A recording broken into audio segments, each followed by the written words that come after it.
2, 1, live.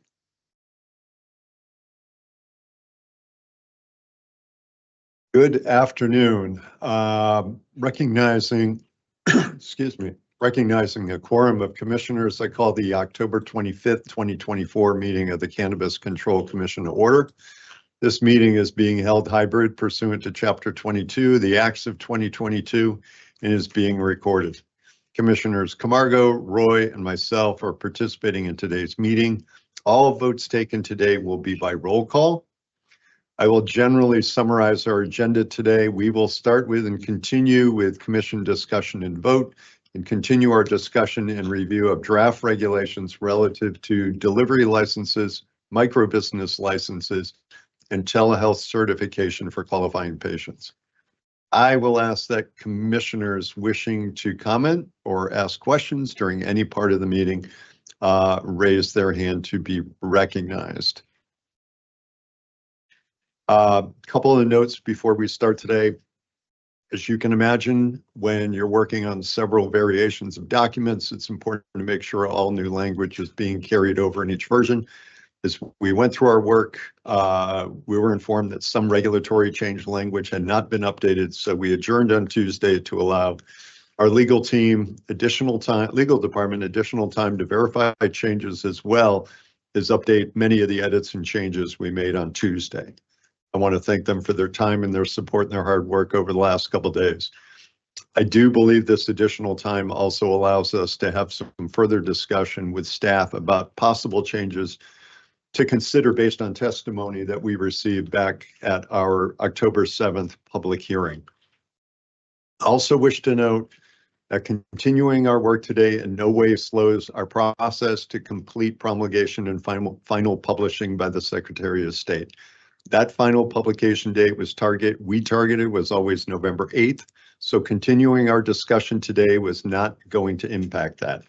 Those familiar with the regulatory process realize that these are not final based only on a vote or action by the Commission. As Commissioner Camargo reminds all of our licensees, do not run right out and change your operations based on our vote or decisions here today. It simply doesn't work that way. So just a reminder for everyone. That said, we will move to discussion and review of our draft regulations. We're happy to have our Acting Deputy General Counsel, Mike Baker, joining us to help walk us through this. What I'd like to suggest is that we know we finished off, I believe, on page 129 of the medical regs, but what I'm going to suggest for today is that we go back to our adult regs, look at maybe some of those items that hadn't transferred over and have some discussions about those. And we'll move through the other changes. Some of those we included during our discussions on Tuesday. So, Mike, I'm sorry that in this new format, we have my back is to the biggest screen where I usually look for people. But why don't we go back to, if my colleagues have their version all pulled up, we'll start with the adult use regs, starting from the top. Mike, if you just want to begin to walk us through the changes we saw on Tuesday, and again, I know you weren't able to join us, but walk through those changes and we can move through the document, hopefully pretty quickly. Thank you, Mr. Acting Chair. The first amendment is on page 4 of the adult use regulations. It's the clinical visit definition. You can see the amendments on the tail end of that. Okay. So this is page. So, Commissioner, you have a question? 7 on the board book. Okay, page 7 on the board book. I have it as page 4 on a hard copy. So Yeah, have it's it hard copy. Okay, 7 on the version. board book. Just to read it out loud, this is again under definition for a clinical visit. means an in-person or telehealth visit during which a certifying healthcare provider establishes a bona fide healthcare provider-patient relationship and conducts a full assessment of the patient's medical history and current medical condition, including the debilitating medical condition, and explains the potential benefits and risks of marijuana use.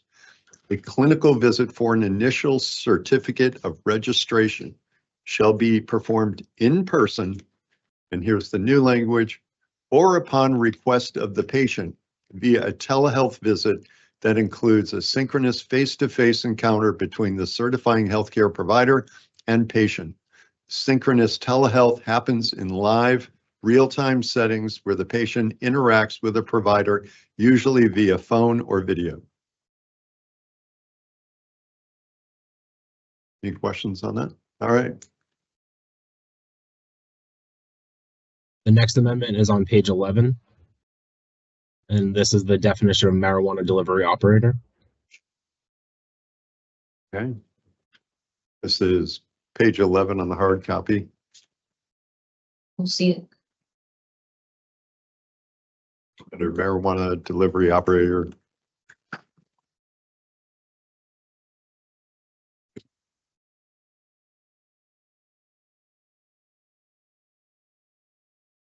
You see it on the hard copy? Yeah, page 11. Definition of bottom. marijuana delivery operator near the bottom. Second. There you go.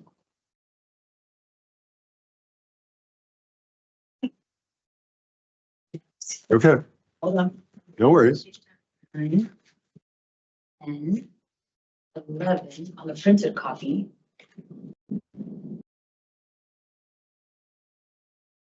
Could you be looking at the medical regulations, Commissioner? I started with the medical. Thank you. Of course. I took off my glasses. I should probably keep my glasses on.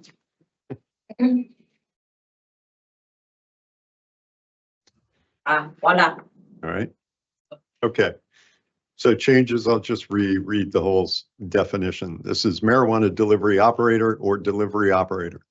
Means an entity licensed to purchase at wholesale and warehouse finished marijuana products acquired from a marijuana cultivator, marijuana product manufacturer, micro business, or craft marijuana cooperative, and white label, inserting, repackage, sell and deliver finished marijuana products, marijuana accessories, and marijuana branded goods directly to consumers.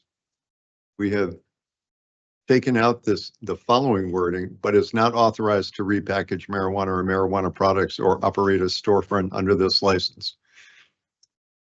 A delivery operator is an additional license type under Mass General Law, Chapter 94G, Section 4B1, that allows for limited delivery of marijuana or marijuana products to consumers and shall not be considered to be a marijuana retailer under 935 CMR 500.002 or 500.050, and shall be subject to 935 CMR 500.0501B.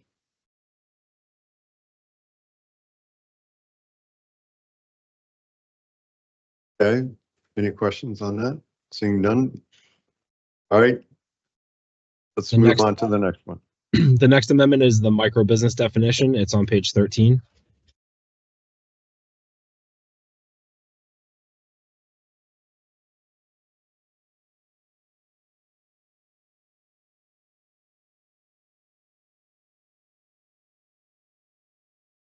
Okay. I'll read it again. Oh. Do you have any comments? Nope, sorry. Okay. Nope. Micro business means an entity that can be either a tier 1 marijuana cultivator or marijuana product manufacturer, or both, in compliance with the operating procedures for each license type as applicable. And if in receipt of a delivery endorsement issued by the Commission, may deliver marijuana or marijuana products produced at the licensed location directly to consumers in compliance with the established regulatory requirements for retail sales. retail sale as it relates to delivery. What has been taken out or stricken is a micro business that is a marijuana product manufacturer may purchase no more than 2,000 pounds of marijuana per year from other marijuana establishments for the purpose of marijuana product manufacturing by the licensee. Again, I believe that is restated further in the regulation. Okay, any questions on that?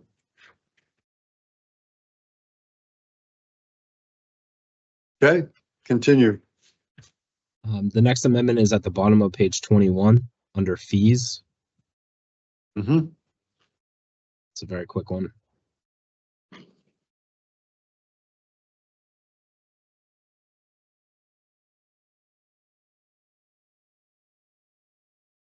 Okay, the bottom of 21 under, this is 500,005 fees, 1B, 1A. And again, the language there is applicants for micro businesses.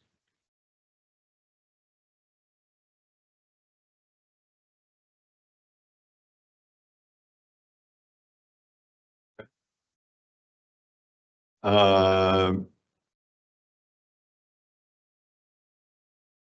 Go ahead, move on to the next one.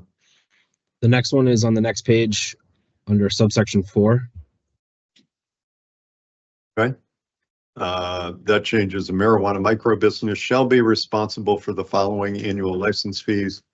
Marijuana micro business engaged in cultivation activities shall pay an annual license fee equal to 50% of the annual license fee for a tier 1 marijuana cultivator. B, a marijuana micro business engaged in product manufacturing activities shall pay an annual license fee equal to 50% of the annual license fee for a marijuana product manufacturer. Or C, a marijuana micro business engaged in cultivation and product manufacturing activities shall pay an annual license fee equal to 50% of the annual license fee for a tier 1 marijuana cultivator and marijuana product manufacturer. Of course.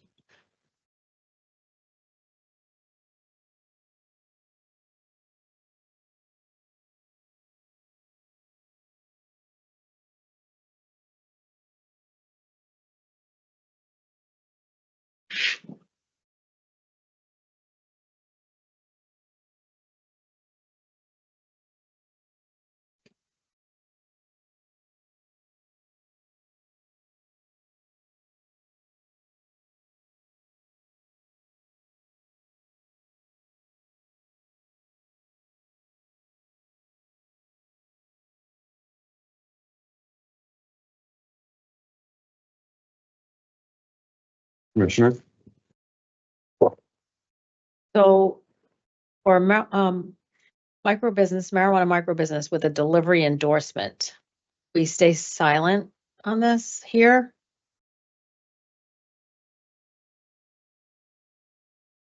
I think they would be included, right? They're starting off as a marijuana micro business, even if they have that delivery endorsement. We're talking about the services they engage in. So if they engage in product manufacturing, if they engage in cultivation, but we don't, if they engage in delivery, we stay silent on that. Is that by design or? Mike, did you hear the question? Yes. Where's delivery endorsement? I think we should include it, no? If we're outlining every single thing, then that's somewhere else. It seems like it's It seems like it would belong with.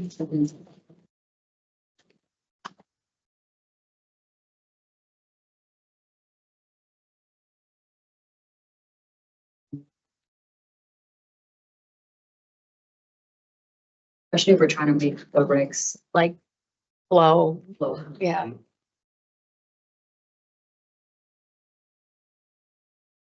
I think we just need a D. Mm-hmm.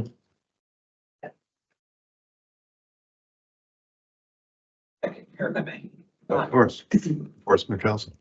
Thank you. I just wanted to, Commissioner Roy, I can check in with our Director of License, Director Koval, to just verify whether or not marijuana microbusinesses with a delivery endorsement are currently assessed a different annual license fee if they have that endorsement. Just looking at the current fee schedule, there is one row for marijuana micro businesses, and that does not explicitly say whether or not. It just says 50% of all applicable license fees. Looking at the remainder of the schedule, there is a marijuana retailer that is a brick and mortar location. That annual license fee is $10,000. Looking down at the marijuana establishment with a delivery endorsement, that is $5,000. So I just want to verify what the. So to that point, if it is currently 0, then is it on par with, Good question. it's not parity there? Yeah, If it's, definitely. if it's 0, yeah. So I just want to verify with our licensing team and double check. Okay. We can, I can ask Director Koval and then we can, I can follow up with you. Okay, awesome. Do you have sticky notes? Do you have pins? Commissioner Simmons, can you give us some? Sure. I left mine in my office. And or post it on page 22. Okay.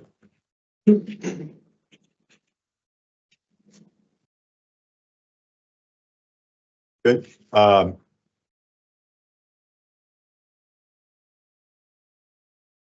DGC Baker, we put a pin on that. We'll come back to it. So the next one is directly below under 5B. And it just adds licenses. Okay. It's still on page 22. Mhm. Okay. Subsequent to that, it's on page 31. Okay.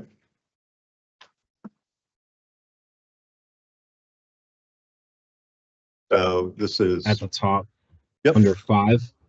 under 500,050 at number 5.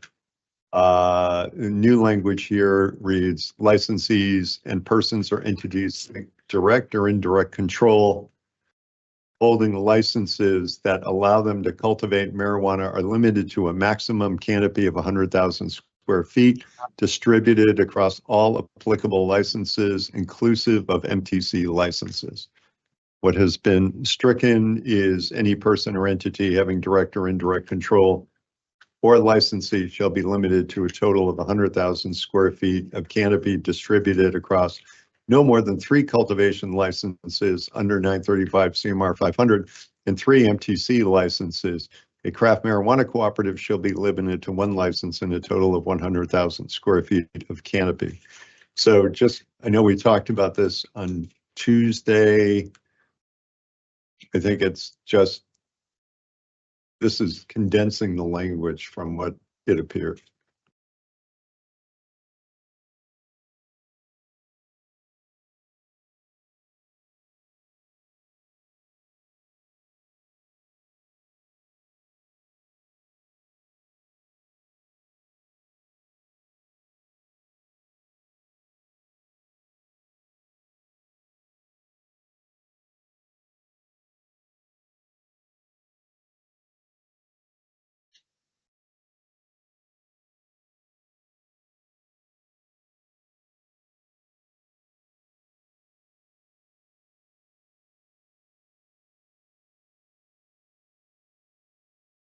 Okay.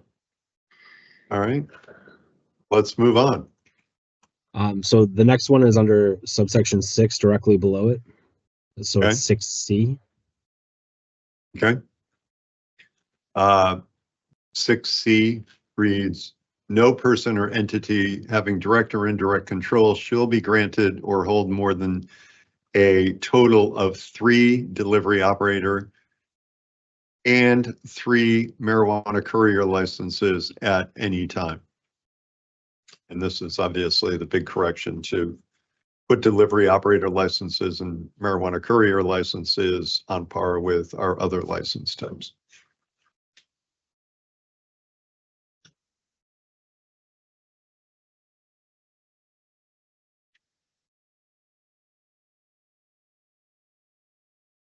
Any questions there?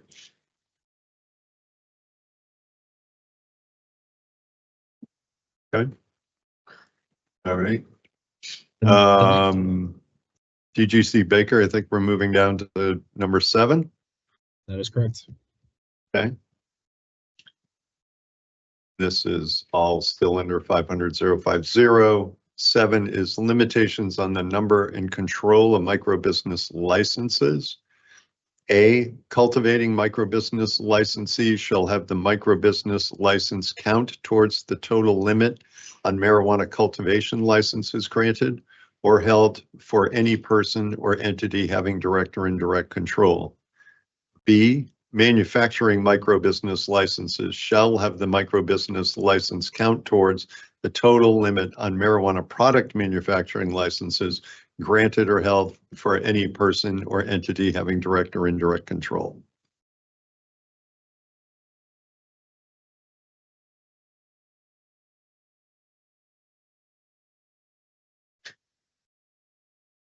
Commissioner Roy? Is there just like a spacing issue Mhm. on 7 and 8 is over too far, or 7 is too far to the right? 8, it's like some spacing. It's 7L.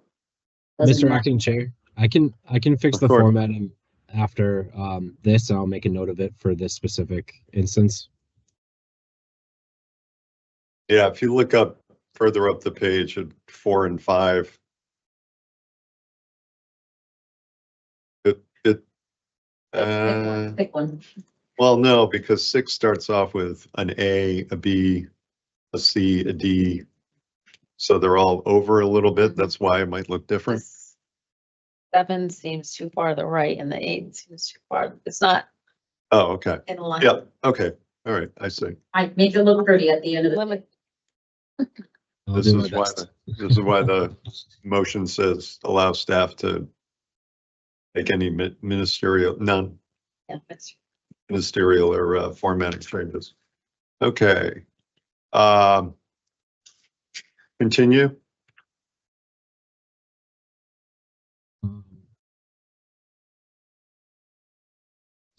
The next one we have after subsection 8 is on page 34. We didn't do 8 yet. Sorry, Okay, Mike. so number Just to read that language, number 8, limitations on the number and control of craft marijuana cooperatives. A craft marijuana cooperative licensee shall be limited to 1 license and a total of 100,000 square feet of canopy, provided, however, that a craft marijuana cooperative licensee may apply for additional licenses in accordance with 935 CMR 500.0503I.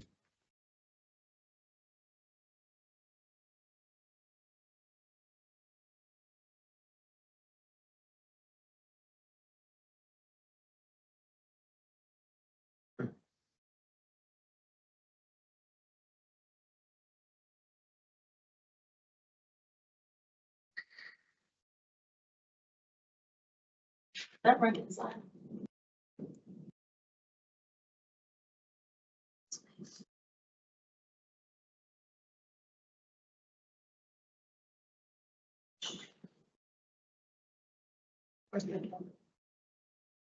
Go ahead. Can you please cite 550 3I? Go 503I.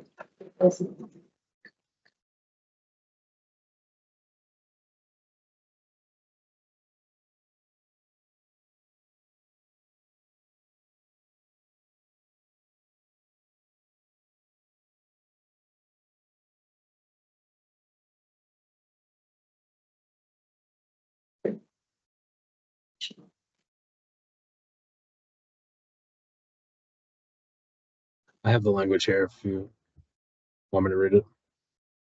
I'm not finding it in the. Just for reference.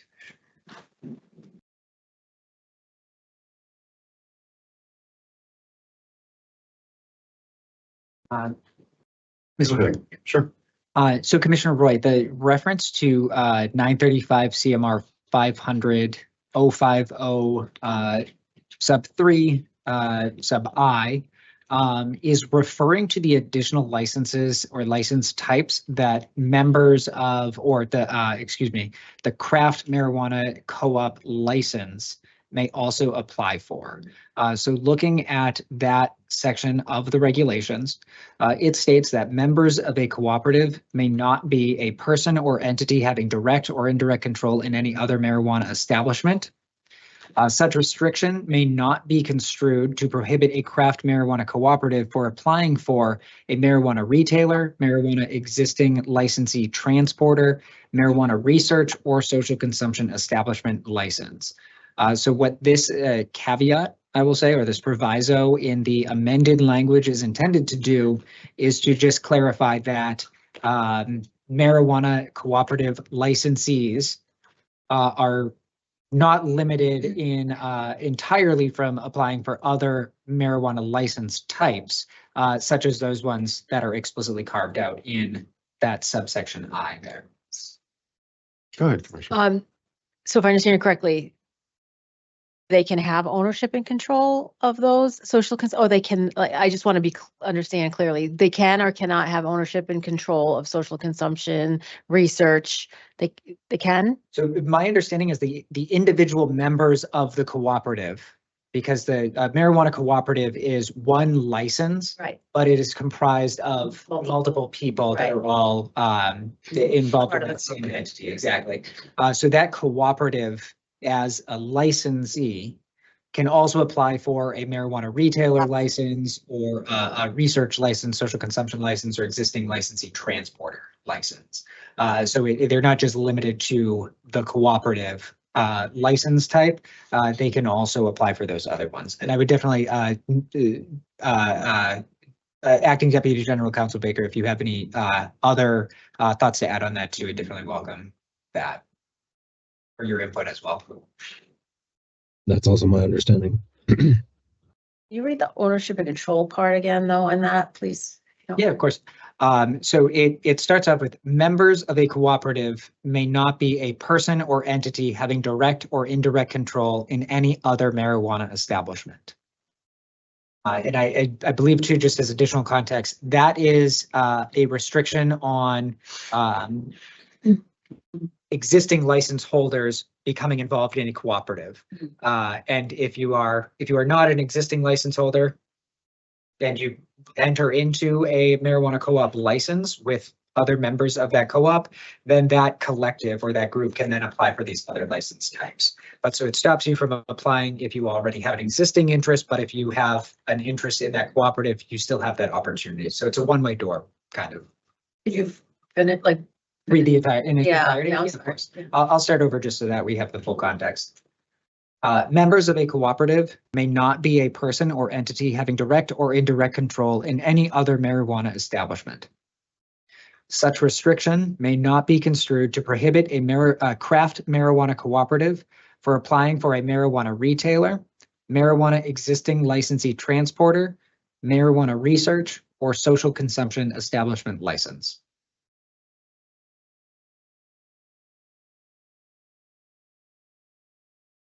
I wish I had a historical context on that, but it's okay. Yeah. Yeah, because a retailer, like, why did they, so basically not another cultivation, not another product manufacturer, like not a product manufacturing license, not another cultivation, but you can retail, social consumption, ITL, research, Or third part. or third party. And I believe so, looking at 3F, the cooperative license authorizes it to cultivate, obtain, manufacture, process, package, brand, and transfer marijuana products and to deliver marijuana to marijuana establishments, but not to consumers. So while, like you, I don't have the specific intent and I haven't reviewed the public meeting minutes regarding this section of the regulation specifically. I don't have that context as well, but just kind of using the context clues here, It seems that the cooperative license allows them to take certain activity or perform certain activities.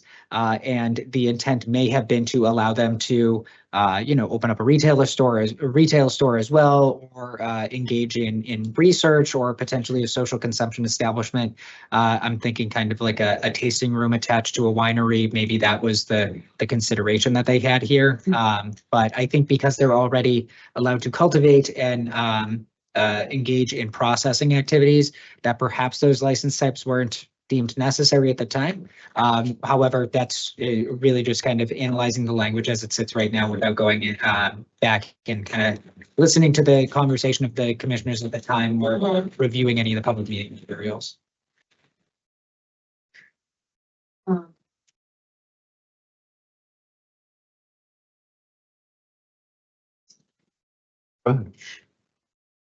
So isn't that contradictory with laboratory agents because an owner is considered an agent? Commissioner, your mic went. Sorry. So an owner is a registered agent as well. Laboratory agents may not be employed by any other types of marijuana establishment while employed as a laboratory agent. Commissioner, are you referencing the research license? Yeah. No, the laboratory, ITL. Okay, I don't want to put us down a rabbit hole. I'm just flagging thing. yeah, no, I understood. Thank you. This would not allow them to be engaged as an ITL, however. Oh, because this is research. It's a not research, right, okay. exactly. And the research Thank you. license type That's in the why I was ITL. like, okay, I was Okay. thinking it was ITL. Okay, thank you. I don't want to put us down a rabbit hole. No worries. Thank you, Tim. Any other questions? All right. Moving on.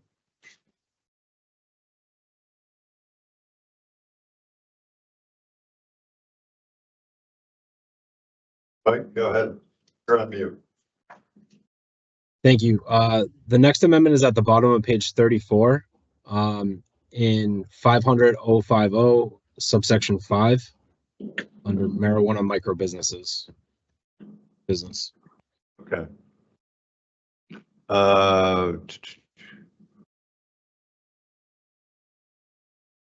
So we have some formatting with A, everybody at the bottom of 34. Mhm. Okay.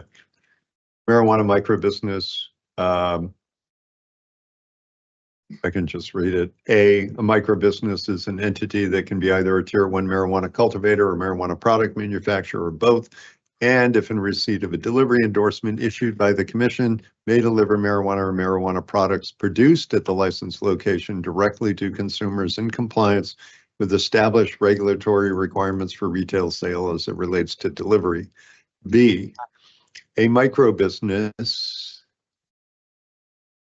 in product manufacturing operations may purchase a maximum of 2,000 pounds of marijuana or its dry weight equivalent in raw concentrate per year from other marijuana establishments or MTCs. Commissioner Roy? It says engaged in. See, it's kind of stuck to the word. Oh, yes, sorry. A micro business, yes, thank you. Correction under B should read a micro business engaged in product manufacturing. Too many I know. striking and restriking. I know. Okay. Any questions on that? Other than we'll cover that snafu when the rest of that's deleted. Okay. Attorney Baker, you want to continue? The next amendment is in the same section under D at the Okay, bottom of the page. all right. Obviously, we reformatted above it C, which was the former B.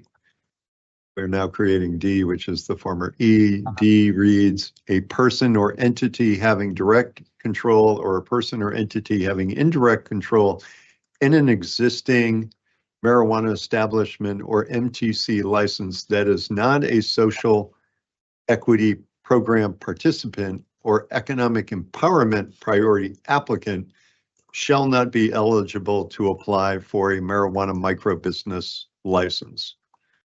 So Mike, is this what you and I flagged when we went through? We reviewed Yep. this yesterday? Mm-hmm. Okay.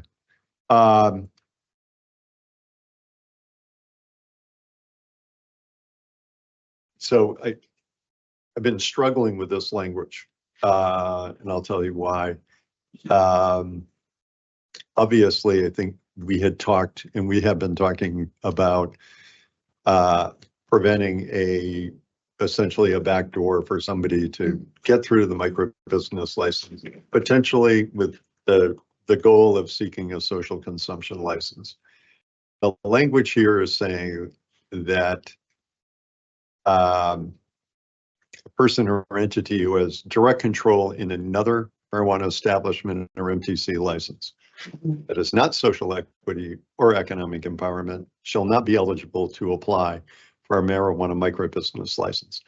As I'm reading it, first of all, right now our regs on the books say that if you're a social equity program participant or economic empowerment priority applicant, you're eligible to pursue a social consumption license. So I struggle with why we're pulling them out here. At the same time, I could be an SEP program participant. I could have a cultivation facility. This would say I'm eligible to apply for a marijuana micro business license. And I'd be mindful of, okay, you're trying to skirt through and use marijuana micro business license to get reduced fees, to get an extra 5,000 square feet of cultivation space and or product manufacturing. I don't think that was the intention of the micro business license, going back to it. I have always looked at the marijuana micro business license and, and also the craft marijuana cooperative, because they have residency requirements of the applicants. It was meant to really be that entry portal. It was to be, don't get squeezed out of the market, have the opportunity to get into the industry through this. I'm also very appreciative of what low barrier to entry means in this industry anymore because of the extreme, the cost that comes with that. But I always saw that as you can get in this way. This is your way into the industry. We have found, and Commissioner Roy, I think you and I have been making the argument that it was great to get in, but when you hit a wall and you wanted to expand, you essentially had to surrender your marijuana micro business license to move on to the next phase. And we both agreed that's drying up your revenue stream to be able to afford that, right? So I'm worried the language here by including a social equity program participant or economic empowerment priority applicant allows them some additional benefits when obviously they've already made a choice as to what license they wanted to pursue in the first place. And again, I struggle with it. There's still, I realize what we're trying to do is we're trying to safeguard what could be exclusivity for social consumption license. I get that. And anybody who's an SEP or EE is already going to be eligible. So they don't need a backdoor in. Just trying to protect that backdoor for the original intention of what the micro business license was. Even if somebody never even pursued social consumption. Yeah. I think it causes some tension for me. But Can I ask you a go ahead. question, Chair? What do you suggest? So I hear you. I think we all hear you, and we've had this conversation a while back. But what do you suggest? My suggestion here is stripping out or striking that is not a social equity program participant or economic empowerment priority applicant. I understand. struggle with seeing how it's useful. One, they're already going to be eligible to pursue a social consumption license if that's what they choose to do. We have a minute to just read it now. Yeah, no. With the strike, let me just think about it for a second.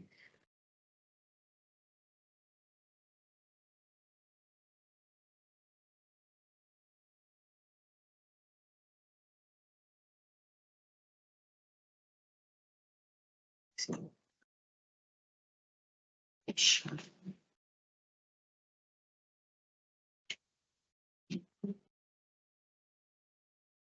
Commissioner Roy? So basically what you're proposing is no one with having direct control or entity can apply for a micro business. No one can. If you have direct, if you have direct control or indirect control of Of an an MTC. existing ME or MTC, you cannot apply for a marijuana microbusiness license. So our delivery operator friends can apply for a micro business license. They can, because they're, No, he's saying no one. Well, their delivery friends would already be SCP, SCP. so they could apply for social consumption. No, but that's different. It is, Micro it business. is. And I would also state or argue that this business license has been available to anybody since Right. the beginning. Yeah. So they made a choice not to come through this way. right. It wasn't as lucrative because it was a bridge to nowhere. You couldn't scale it and you couldn't get investors. So now you're gonna be able to scale and get investors. So now there's opportunity for our delivery operator friends to, and now you're saying no one can apply for this? I don't agree with that. I don't think it's about delivery operators, but I think it's about I'm anybody. just giving them an example because I've heard from them. Yeah. An opportunity. Yeah, but I think Commissioner, to your point, this is a license, like every business owner has a choice to make in terms of what lane they go into in the licenses. I also hear you in terms, and I don't know if Commissioner Concepcion was here at the time when we had this conversation. But She was, right? Because you both talked about this and the impact and the intent of micro business, was small business, local residency. And I think what we all talked about was protecting that so that, folks don't come in and try to, scoop them up or partner with them and try to get in through the back door. And now, because we're gonna have social consumption, that's coming down the pipeline as well. So I understand the intent. Okay. I don't know if we put a pin on it or we take a break, but I feel like your recommendation, Chair, is that we strike so that it would say a person or entity having direct control or a person or entity having indirect control in an existing marijuana establishment or MTC license. So period. Or striking that, After or MTC license.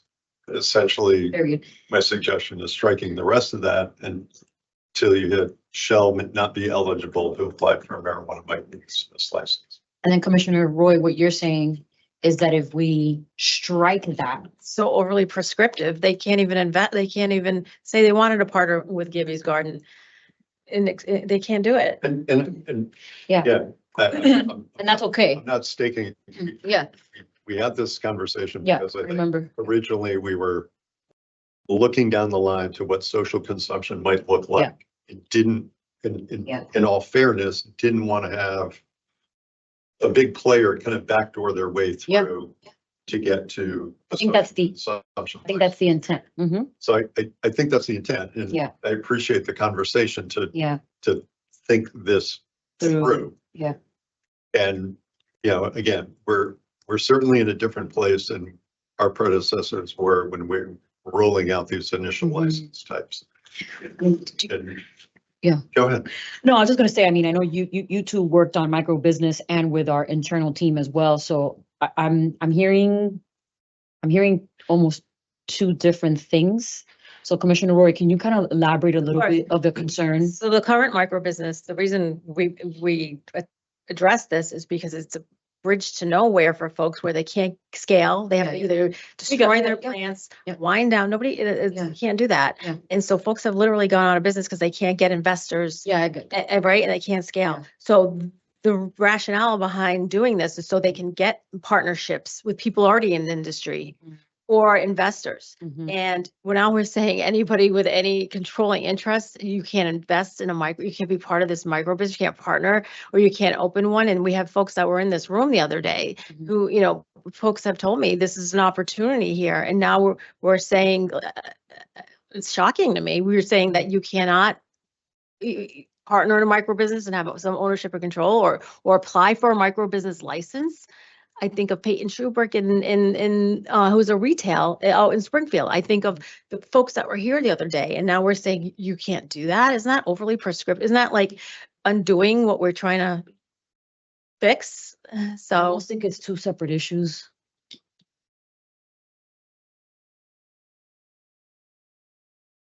So my recommendation is either we put a pin on it, and because I think this is a bigger issue and there's three of us and we're in different places. I understand the intent and I understand your concern. I'm in this whole process. We got to also take a step back and think about what the intent was of the regs that are sitting in front of us, and micro business is one of them. And you all had a lot of conversation with micro business owners. And I think I think we just need to think about that specifically. And I'll just say also, I was going to just say, Commissioner Stebbins, is that I need a 2-minute break to run to the restroom. But then we can either keep having the conversation or we put a pin on it, yeah. because this is a big conversation. Yeah. It's a conversation I want us to resolve. So Yeah, I want to absolutely. keep coming back to stuff. Yeah, okay. You know, and Commissioner Roy, you know, I'm not saying no, I'm just trying to, I'm mindful of the protection that we were thinking about, keeping that original intent of the marijuana micro business. There has to be protection. But I hear you when it comes to not being too constrictive, but And thank you. And I think it's, if we do this, it limits economic development for these people by a lot. And I thought this language was our compromise, right? And I was even going to propose adding MBEs in there, minority business enterprises. So I thought this was like the safeguards, the guardrails, the compromise where they can still get investors. I just think we're going to limit their economic development so much, and it almost undoes what we're trying to do. That's all. Spirit of teamwork here. Yeah. I need a 2-minute break. okay. We'll adjourn until 2:10. Okay. Enough. Yeah. Take advantage. Thank you. Thank you. And I appreciate your confirmation.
Couple of questions came up during our break, and one of them related to licensing.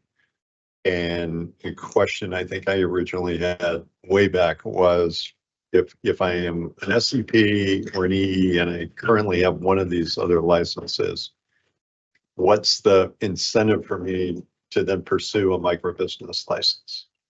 Fee wise, like, do I jump into it? And there's no difference if I get a micro business license versus 5,000 square feet.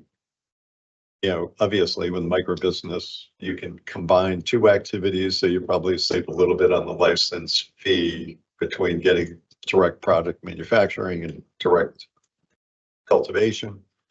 So that was one of the questions I had to kind of understand. I mean, we might be able to make this change and not really ever see any activity based on the economics of it. But the other question, acting DGC Baker, was around whether in some of these places we also need to include the new social equity business definition, or not the definition, but acknowledge the new category of social equity business. Yes. But Enforcement Council, I don't know if you have anything you want to share, at least as it relates to the fee structure, I guess. Yeah, absolutely, Acting Chair. And so just to provide a little bit of additional context on this, I went back and I also spoke with our Director of Licensing, Olivia Koval, to try to get a little bit more of an understanding about this. This is not an area of the regulations that I work in every day, so I'm just making sure that my understanding here is correct. So I'll just talk about generally the license fees for micro businesses to try to put some context surrounding your conversation here.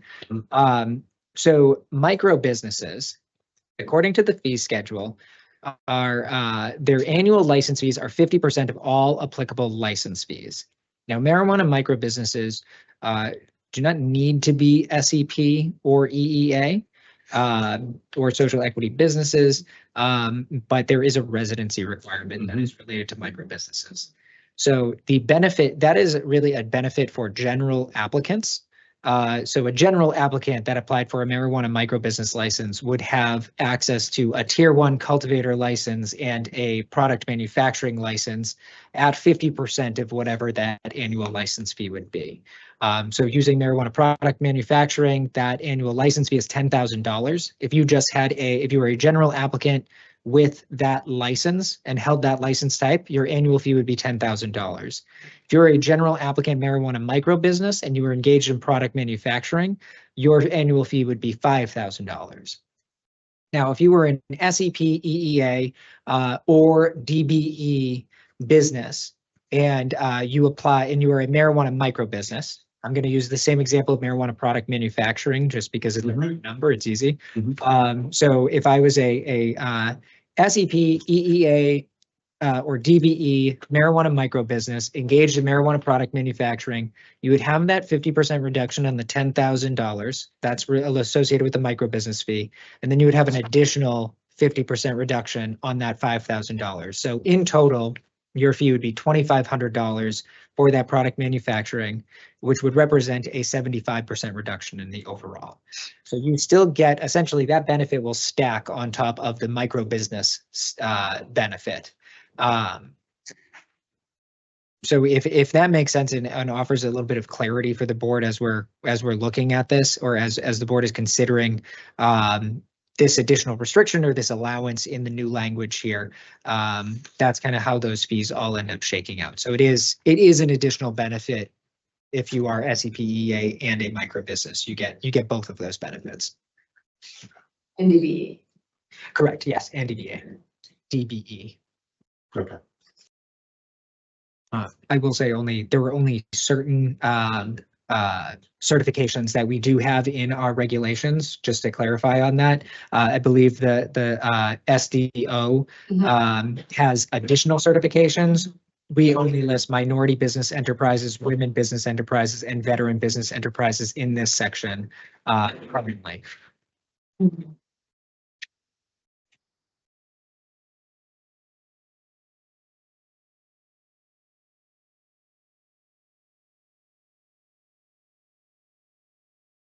Yeah, Commissioner Wright, go ahead. So if we left and we really talked about this a lot in July, and Commissioner Concepcion was here for that. And we kind of landed on this. But I was thinking to make sure that we have economic opportunity here. To add the SCB, the new term. And add the MBE, WBE, or veteran business enterprise. So that way it's not just the general applicants that I think is your concern. Backdooring in. It eliminates that. It does up to a point, because right now our social consumption regs don't allow MBEs, WBEs, or BBEs to be applicants for the social consumption license. Go ahead. But I'm a WBE and I own a micro business. Then you would become eligible. Yes.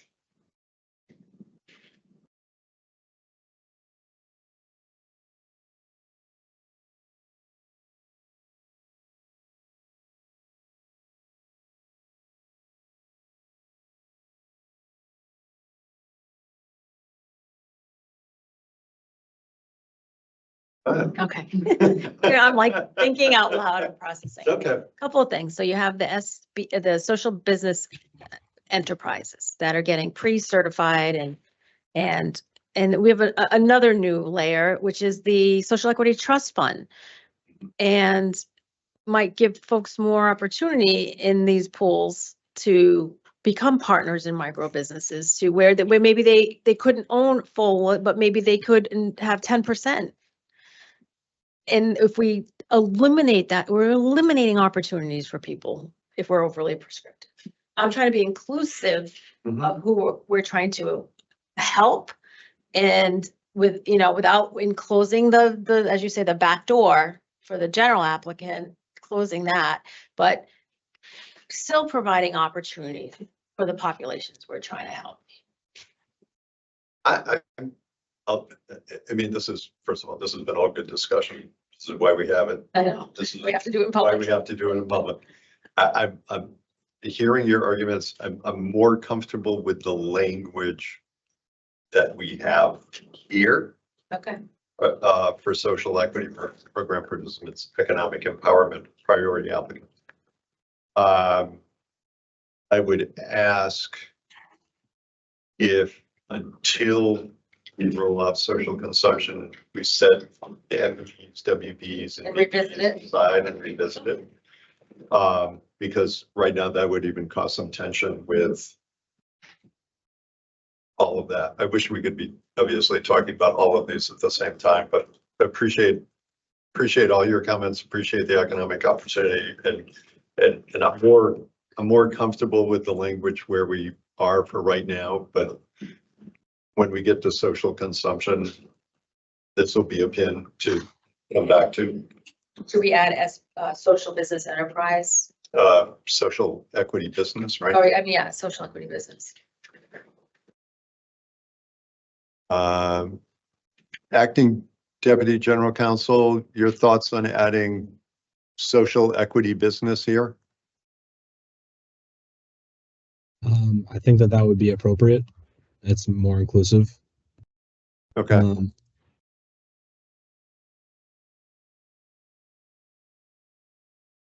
Again, it'll be interesting. I like what you're saying, Commissioner, about not being too restrictive, too prohibitive. Trying to find that balance between opportunity with what was originally envisioned for the marijuana micro business license and how we're trying to help that also be an opportunity. So I hear you. But why don't we And hi, Ivania. After social Hello. equity, hi. After social equity program participant, can we put in social equity business? Yes. Okay. Thank you. Commissioner Camargo? No, I was gonna add something because we're reading this and for the future, I've said this before, but you know, we call it the social equity program participant and Yeah. they're not participants. I mean, Right. they are participant, but they're also licensees.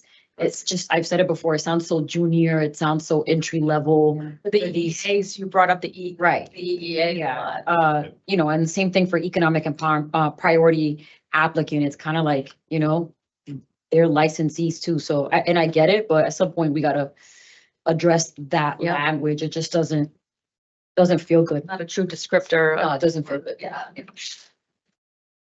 Okay, thank you. Thank you. Thank you for landing there. Appreciate the discussion. Again, this was one that we hadn't really had a chance to get into and talk about on Tuesdays. Appreciate that. Further down, a language that has been stricken says a microbusiness licensee may not be a person or entity having direct or indirect control for any other marijuana establishments except the social consumption establishment. Just, it looks like a little bit of a formatting question, formatting need, but it continues to stipulate a majority of the microbusiness executives or members shall have been residents of Massachusetts for no less than 12 months prior to application. Okay. All right. Acting Deputy General Counsel Baker, let's move on to the next one. The next one's on page 39 under 05010B4D. No. 36. Page 36, I think at the top. There's some stricken language there. Yep, that's a continuation of the last amendment. Oh, yes. Okay. Thank you.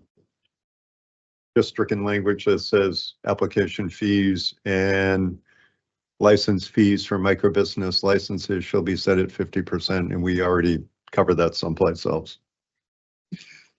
Okay. All right. Continue. Sorry. Thank you, Mr. Acting Chair. So the next one again is on page 39.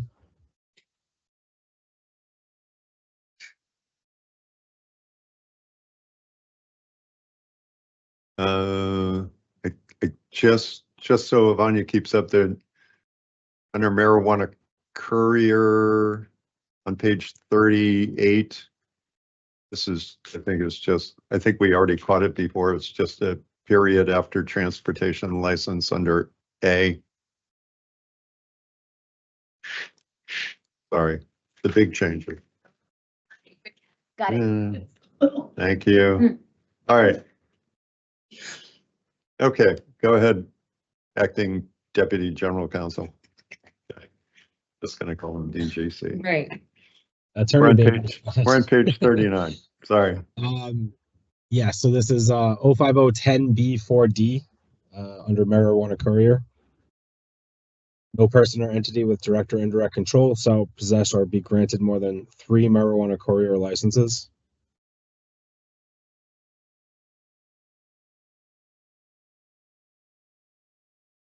And this is keeping consistent with language we had previously corrected, changing 2 to 3, correct? Exactly. Can we put a period on the end?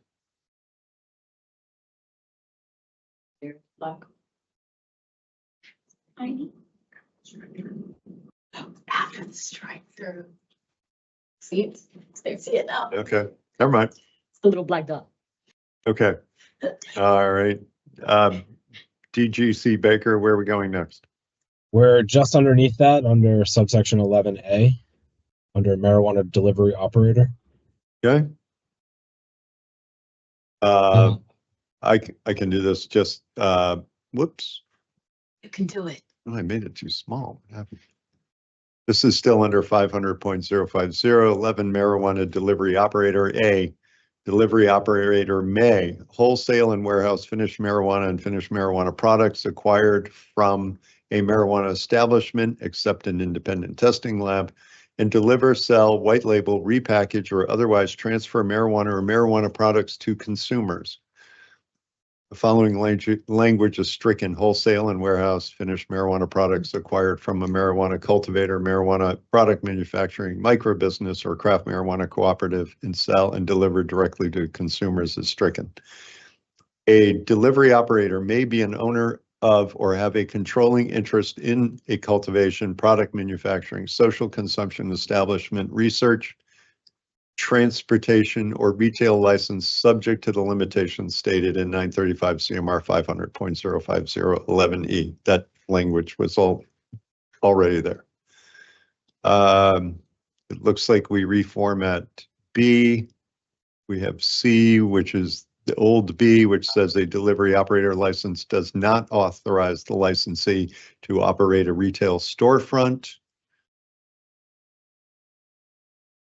Go down to E, again, a little bit of reformatting, but some new language here. Says a delivery operator shall comply with the labeling and packaging requirements contained in 935 CMR 500.1055 and 935 CMR 500.1056, and requirements for handling of marijuana pursuant to 935 CMR 500.1053 A and B.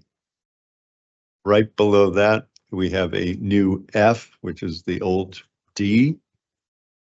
And I think those are the changes on page 39.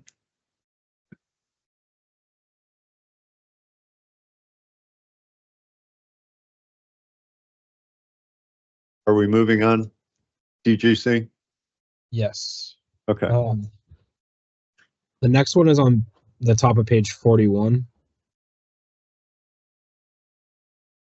Okay. So just to flag for all of you that we made the amendments to consumer delivery and patient delivery respectively in their adult use and medical use versions. So you're going to see that throughout wherever it arises. And this is the first instance where we capitalize consumer because it's defined by the regulation, excuse me. Okay. So it starts at number 4, where we capitalize consumer. That is correct. Okay. And then you go down to new subsection H, and that's the next amendment. Okay. There's some reformatting there. There's a new G replacing the old E. The new H.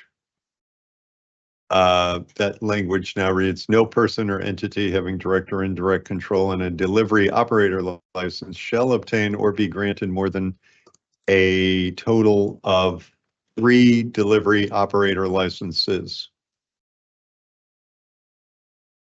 Period at the end. It's after the B. There. There you go. Just- There you go. That was for Commissioner Roy. I know she was looking for it. It's there. Okay. Bonnie, we're not trying to take any work away from you. Let's see. And there's a new reformatted I, which is the old G.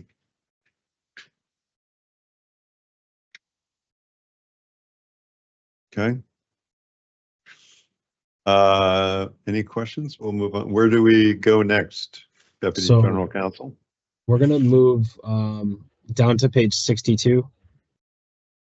It's the next amendment under 500-104, 1B3C 2 little I. 62. Yes.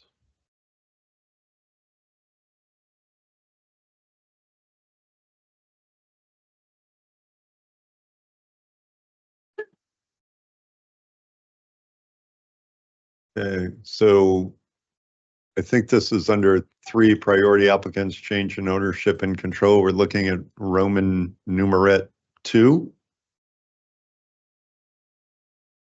Yes, it's just fixing the wording there, removing the R met. It's just a technical amendment. Good. Just read that language. If the qualifications are no longer met subsequent to the approved change, the applicant will no longer be certified as a EE priority applicant and will no longer receive any benefits stemming from that designation. Seems to say the same thing, just modified. Yes. All right. Similarly, with the next amendment, it's on page 67 at the top. There is just a spacing issue here under 4. So again, we're just trying to clean up some of the language throughout the documents. So this is under 105 1Q4. Okay. Top of page 67. Chair, if I may. Commissioner Camargo. Yeah, Baker, you may also want to look at number 3, strategies. It seems like it needs a space backwards, but again, just small edit. Thank you. I'll flag it.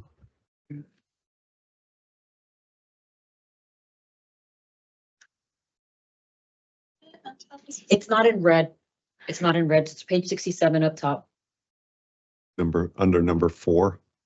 Oh, it is in red. It's a tiny little thing after efficiency. It's just one space. That's why. Nobody can say we're not thorough. All right. You see- Okay. Yeah. No apologies to anybody. We are being as thorough as possible. So patience. Hey, Mike, where do we go next? So we're skipping down to page 85 next.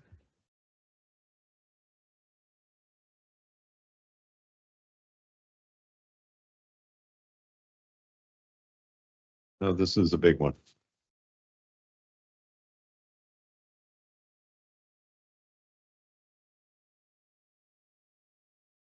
So, Okay.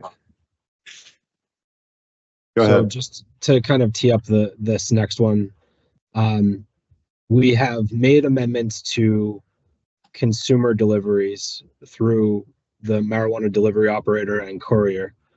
And we received testimony relative to extending that to business deliveries. And so we put a pin in this one because if we were to make an amendment, it would be right here. What page? Bottom So of page 85. 13A, and I would say 6 at the very bottom of page 85 is where you would want to have this conversation. Okay.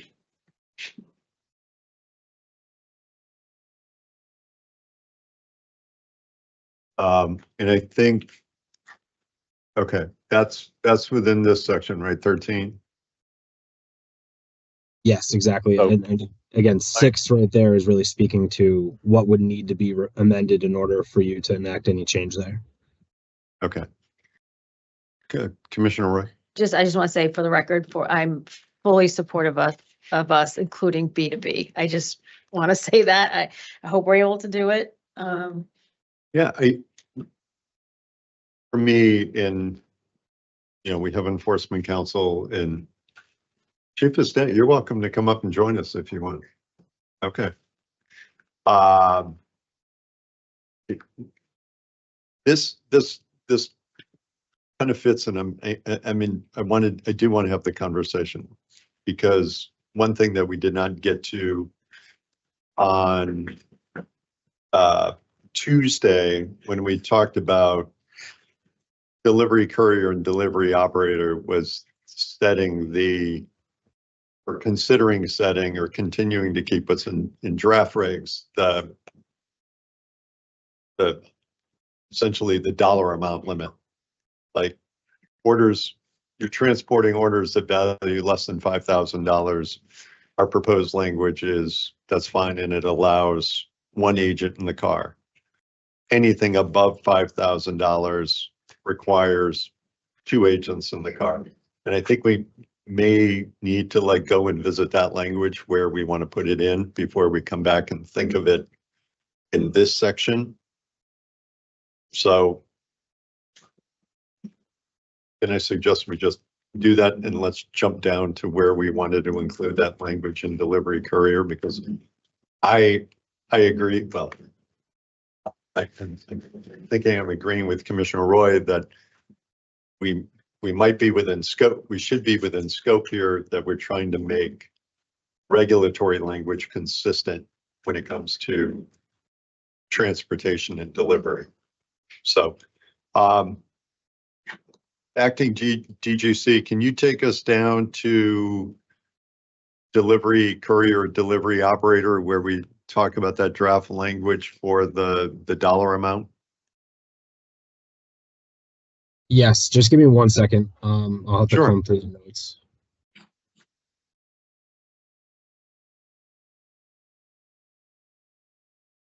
So this would be on page 122.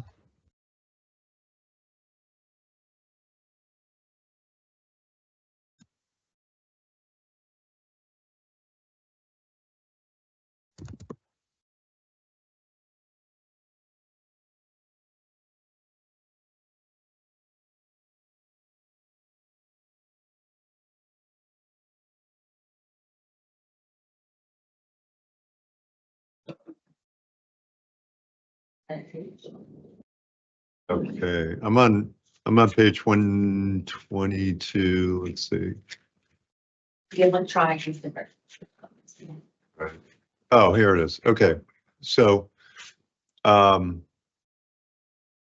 near the top of page 22H, the maximum retail value of marijuana or marijuana products allowed in a delivery licensee or a marijuana establishment with a delivery endorsements vehicle at any one time shall not exceed $5,000, provided, however, that a vehicle with two agents should be allowed to have a maximum retail value of up to $10,000. So this is the language we had talked about in terms of, and we had, I thought, helpful input from the industry to say chances of me ever carrying $10,000 worth of product for a delivery licensee, a courier, or a delivery operator probably wouldn't fit into my vehicle. We had talked about this language, which is anything valued at $5,000 and below, you can use one driver. Like to think about this language after the below five, not exceed $5,000 kind of gets a little clunky. For me, I'd rather have us think that provided, however, that a vehicle with two agents should be allowed or should be required to transport product in value exceeding $5,000. Because if you read this now, it says two people up to $10,000. What happens after $10,000? So, but I think for me, if we can think through this language here, it might be something that we can bring back to the previous section that we were looking at around transportation and the B2B. So, we've heard from labs. I'm just driving a sample. I don't need two people to carry the sample. If it's valued under $5,000, which I haven't seen any comment that they're transporting that much, then this would apply to them. If we can work out the language here, I think we can carry it back to the other language. And obviously, we also need to think of the 30-minute requirement here, which we struck on Tuesday, and whether we want to put that also again to mirror it back under transportation, because I think we all had good conversations that with GPS, the new language to check in after you're leaving a delivery or before you make an unscheduled stop, redundancy of some of those systems to track where the vehicle is going, that we didn't need that 30-minute requirement anymore. So I know we're going to address that someplace else. So.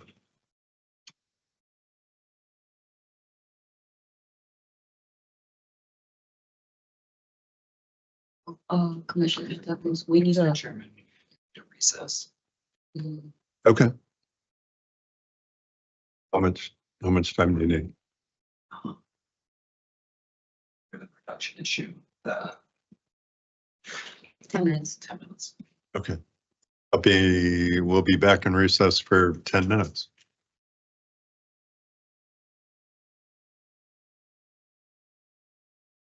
Take the room.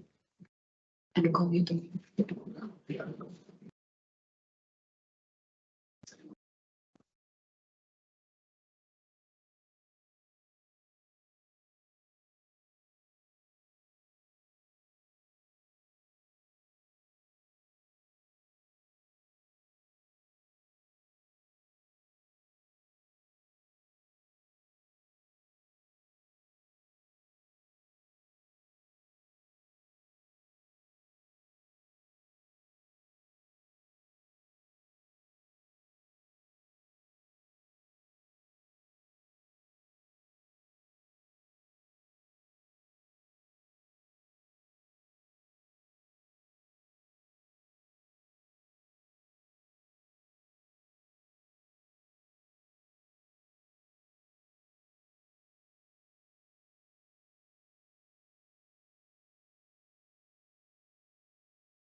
Between reviewing resumes right now, right? Yeah. Thank you. Okay, we're back. Actually, we got 5 minutes according to the stream.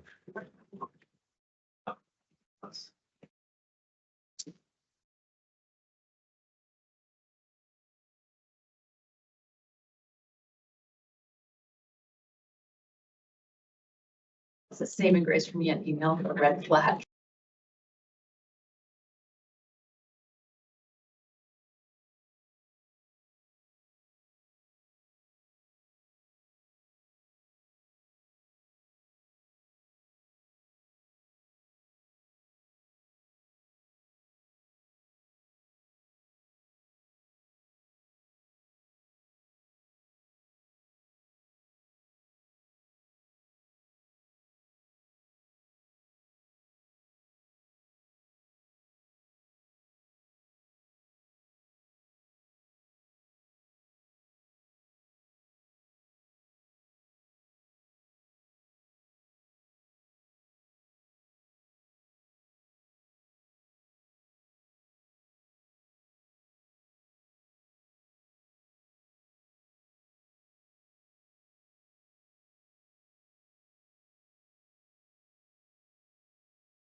Okay. Okay. Mike, are you back with us? Acting Deputy General Counsel. I'm here. Okay. So, we moved down to page 122. Do you want to just walk us through? I mean, I can read H and we can have a conversation about it. H, and this applies to, I gotta cruise back up. This is for delivery operator, correct? So H, This is, excuse me, go ahead. Mr. Acting Chair, this is for all commercial delivery. So delivery licensee or marijuana establishment with a delivery endorsements vehicle. Right. Additional operation requirement. Under 500.145? Under additional operational requirements for delivery marijuana products, marijuana accessories, and marijuana establishment branded goods to consumers and as permitted to patients or Those all delivered to consumers. Right, so this is delivery operator. They're delivering to consumers. This is not B2B, this is B2C.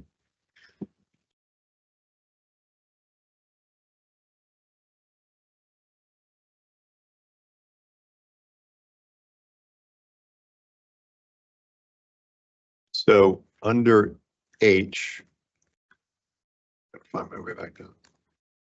The new language now reads, maximum retail value of marijuana or marijuana products allowed in a delivery licensee or a marijuana establishment with a delivery endorsements vehicle at any one time shall not exceed $5,000.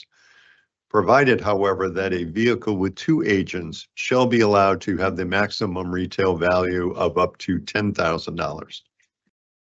So again, maybe just a little clarification for me. This is for B2C delivery. Mr. Acting Chair, yes, Yep. because the one before that we initially cited under 13.6 or 105.13.6 was Right. that B2B, and that's what we held as a Right. placeholder for the conversation. And then we Right. skipped down, and now we're gonna potentially copy this language and bring Right. it up. So this is B2C. You know, I want to be mindful. I understand the change that we're going through. I do have concerns. Obviously, we've all agreed. I don't think we had any negative comments about folks being okay with value at $5,000, one agent in the car. For delivery operator and delivery courier, we're now saying you can transport up to $10,000, but above that $5,000 value, you must have two agents in the car. So I see that language. I'm a little concerned of what happens after $10,000 worth of value, but you see. Limit. The limit. it's the limit. Okay. Right. And it also includes ME with a delivery endorsement. So Right. courier, operator, and an ME with a delivery endorsement. Okay. So if we're okay with this here, I guess my question is, and our Deputy General Counsel referenced it, is there the opportunity to either take some of this language or all of this language or an amended portion of this language and put it back up into B2B, still have it be consistent with the scope? Can we talk about that? Sure. Can we talk about it now? Well, let me get everybody's opinion. This is B2C. These are our delivery couriers, delivery operators. What we're saying in this language is $5,000 of up to $5,000 of value of product in the car. one agent. Above that, up to $10,000, which is kind of the cap, you need two agents. Okay, dollars and 1 penny. You need 2 agents. Right. $10,000. up to $10,000 cap. Marijuana establishment with a delivery endorsement also Right. in this. Right. And no, we had one, I don't know, I think they handed that back in, Yeah. but you're right, in that category, right? For the delivery endorsement. Delivery, that was, they ended theirs in, but there are MEs with delivery endorsements. There's a handful of them. Which is one, for example. I don't want to list anybody, other thing. Just so we know what we're talking about. Again, licensing, how many? Should it be, how many MEs with a delivery endorsement? In addition to micro business. Commissioner, come on. No, I mean, I know what you're talking about shifting and lifting language to B2B, but I think there's a larger conversation we need to have about B2B. There is. Yeah, okay. There is. You know, we've heard a lot at least I think we all have in the B2B space. We've heard it from independent testing labs, like And independent testing. I'm running a sample back to somebody. Do I need 2 people in the cars, taking away one extra person's time in the vehicle? Obviously, there are third-party transporters. Well, We know the 4 licensed third-party transporters we should probably sit down and have a conversation with. But I think their product value is much, much higher than this $5,000 Yes, limit that we're talking about, yes, or up to the $10,000 limit. yes. So I'm interested in having a discussion about taking of where we say, maximum retail value of the marijuana products delivered by, and obviously back in the B2B language, saying shall not exceed $5,000. So that would still require one agent to transport less than $5,000 worth of product around. Again, an ITL delivering a sample or some of these smaller trips. And I'm curious as to whether we want to go beyond that on B2B. I think for me, that seems like something that we could keep consistent with Today. today. Just we could keep consistent with within scope of the regulatory change. And we're just saying B2B, less than $5,000 product, it should reflect what we're prescribing and trying to keep consistent with the B2C. And maybe not go beyond the 5,000, stop the discussion at 5,000, because then we get into different levels of various sizes and values that transport a product. Yeah, so I guess I have if I may, I guess I have an operational question.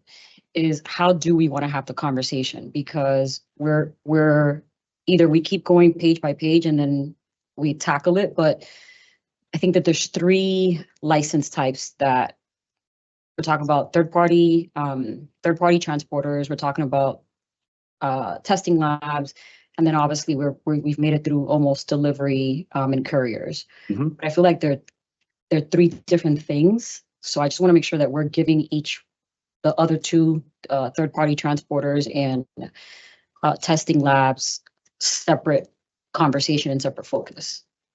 Okay. So Okay. I don't know how you want to do it operationally, Yeah, but We can go back All up to different. the B2B piece. I wanted us to, for me, what I was thinking of Yep. is there an opportunity to take language that we want to put in place, I'm sure. delivery operators and delivery couriers? What piece of that can we feel comfortable with also assigning to B2B and have it be somewhat consistent, or to have it be consistent?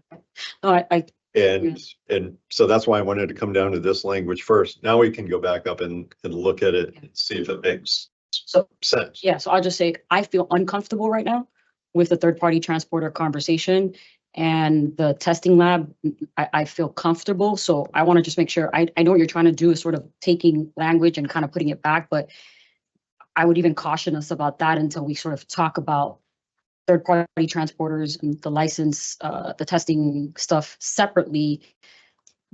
For me, separately, after we kind of go through, I mean, we do it page by page or however. So I guess that's my just operationally, but I know we're gonna have a conversation, but it's more for me operational Sure, right now. sure. So again, I wanted to come down to this language. Yep, I get it. I get it. And, Yep. and I think I just we're want all to focus. with this language. Yeah. D to C, this is for our delivery operator, delivery courier, or an ME with a delivery endorsement. So the $10,000 cap stays there. This big change is one agent is required in the car for $5,000 or less of value of the product. Mhm. Okay, Commissioner Roy? And thank you, Commissioner Camargo, right? We don't want to muddle the issues, right? And I appreciate They're that. already muddled. And I do, for the record, agree with Acting Chair Stebbins that I think we can lift and shift this language into the B2B. And then when social consumption comes, if we want to take it a step further around and, you know, Brian Dominguez sent us a letter today with some suggested for the, you know, that possibly in the future that we could do, but I just think we're putting folks at a disadvantage, that certain delivery license types will have this new benefit, if you will, of these regulations, and then others will not.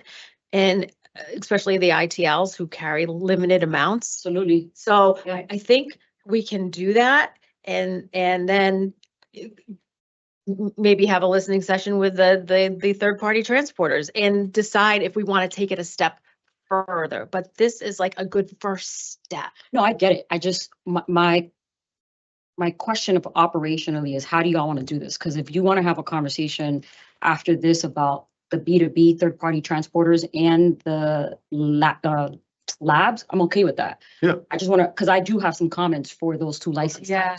And discussion. Today. Yeah. Today. I see. Yeah. You know, yeah. so I may be there, I may not, but So we're muddy. let's a little bit. let's take this language because I thought it was important to look at this language and see, so we can be consistent, so it's still within scope, because if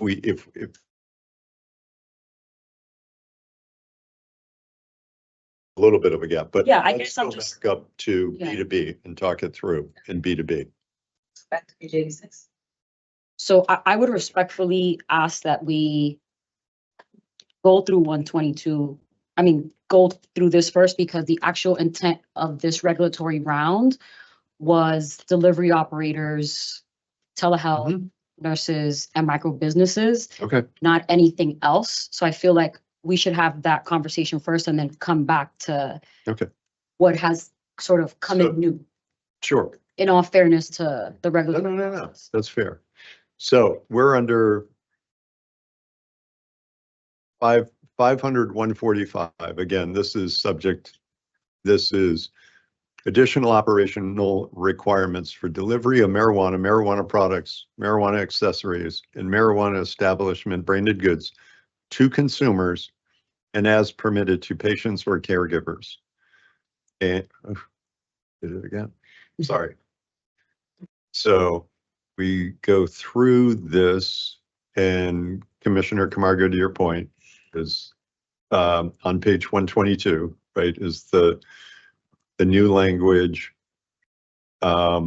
Maximum is under H. Maximum retail value of marijuana or marijuana products allowed in a delivery licensee or a marijuana establishment with a delivery endorsement. The vehicle at any one time shall not exceed $5,000, provided, however, that a vehicle with two agents shall be allowed to have the maximum retail value of up to $10,000.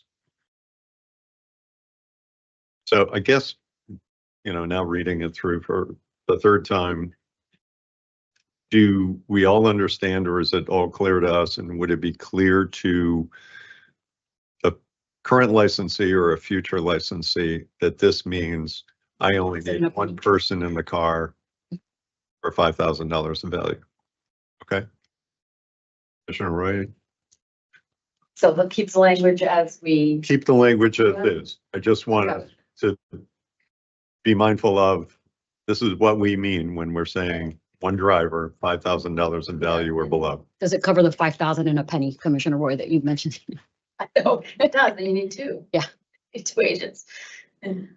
Somebody will set that free roll aside just to Not bad either. get under the number. Okay. All right. That is true, You never know. because you can. And it's maximum retail value. Acting Deputy General Counsel Baker, anything you want to add on this? This is obviously a big change. This is one of the big changes that prompted us to go through this promulgation process. Anything you want to add about this change?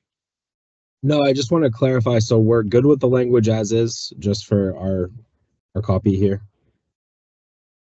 I think so, but Commissioner Roy has a question. Just the term maximum retail value, do we need to put current? In other words, Down further below, it says, for the purposes of this provision, maximum retail value shall mean the aggregate value of marijuana and marijuana products as priced on the day of the order. day of, that's a day of, Okay. perfect. It says information there. Okay. All right. If we're okay with that, we move down a little further down the page under 3. The change here reading, all deliveries shall be completed between 7 a.m. to 11 p.m. local time. A host community may set alternative delivery hours by municipal ordinance or bylaw, provided, however, that a municipality shall not set an earlier time to begin deliveries, nor set a later time to complete deliveries. And I know, obviously, we had extensive discussion about this on Tuesday. Language right below it that would be stricken reads, limitations on the time for delivery shall comply with all municipal bylaws and ordinances, provided, however, that all deliveries shall be completed before 9 p.m. local time or the time determined by municipal bylaw or ordinance, whichever occurs first, and deliveries may not occur between the hours of 9 p.m. and 8 a.m. unless otherwise explicitly authorized by municipal bylaw or ordinance. I know our Director of Government Affairs and Policy is in the back of the room, and we'll be doing a lot of outreach to communities once this regulatory change comes into full effect. Any questions on the delivery hours?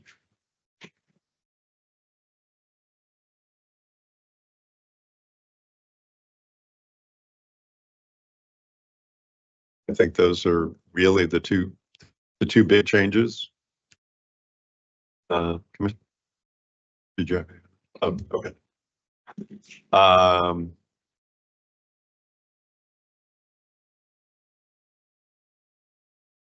Do we want to, Acting Deputy GC, you want to just go through the rest of section 500.145?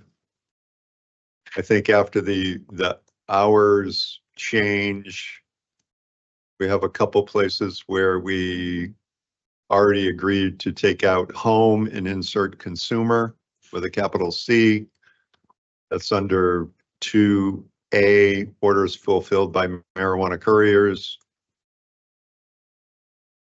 Further down H, we have that same change. Mr. Acting Chair, we also have Sure. 2 very small amendments as well, removing the S from endorsements in just above consumer in 2A, so in 2, and then also right below in 2C. Yep. So yeah, there's just a couple instances of that. Again, Okay. just technical changes. Yep. And I think Ivania already has those. Yes. Yes. All right. Further down, I'm still on page 123. Further down, we strike home again and put in consumer.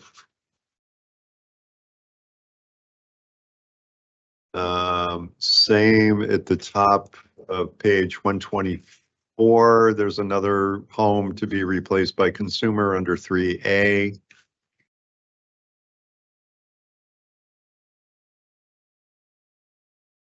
I'm just going through the rest of further down, page 125.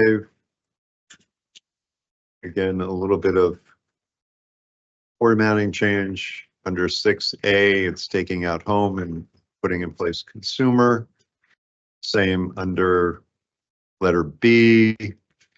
Same under letter C.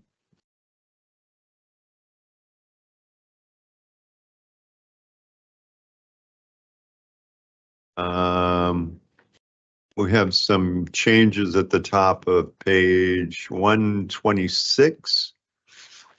This is still under 500.145 at the top of page 126E.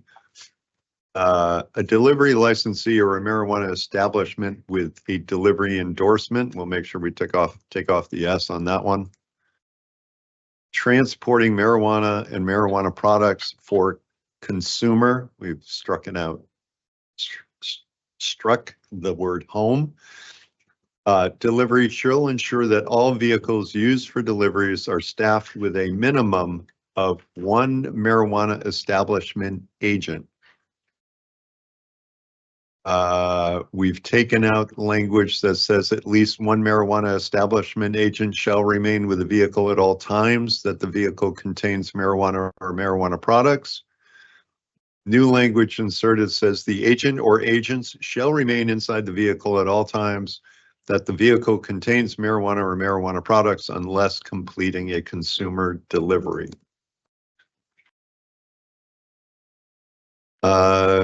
We have a new F, which says marijuana establishment agents shall take all necessary steps to secure the vehicle at all times when marijuana or marijuana products are in the vehicle. We have done some reformatting still on that page. G was the old F. H, we have a new H, which was the old G. A new I, which was the old H. New I, which was the old J. We get down to the new K. And this is where we had good discussion, and this is language that we've added since Tuesday. This now reads the marijuana establishment agent or agents transporting delivery items for consumer. We've struck again the word home. Delivery shall contact the delivery licensee or a marijuana establishment with a delivery endorsement, fixed location, when completing any delivery or when making any unscheduled stop. There's,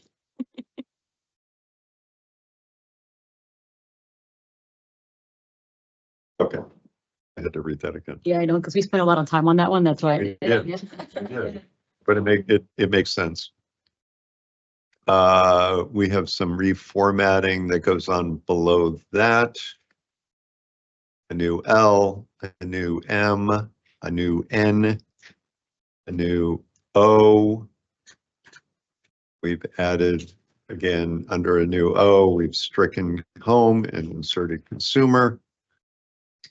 In a new P, which also just simply removes home and replaces it with consumer. Real quickly, we move on to number 7, manifests. You see another correction there with replacing home with consumer. I'm now at the bottom of page 126. Continuing on 500.145.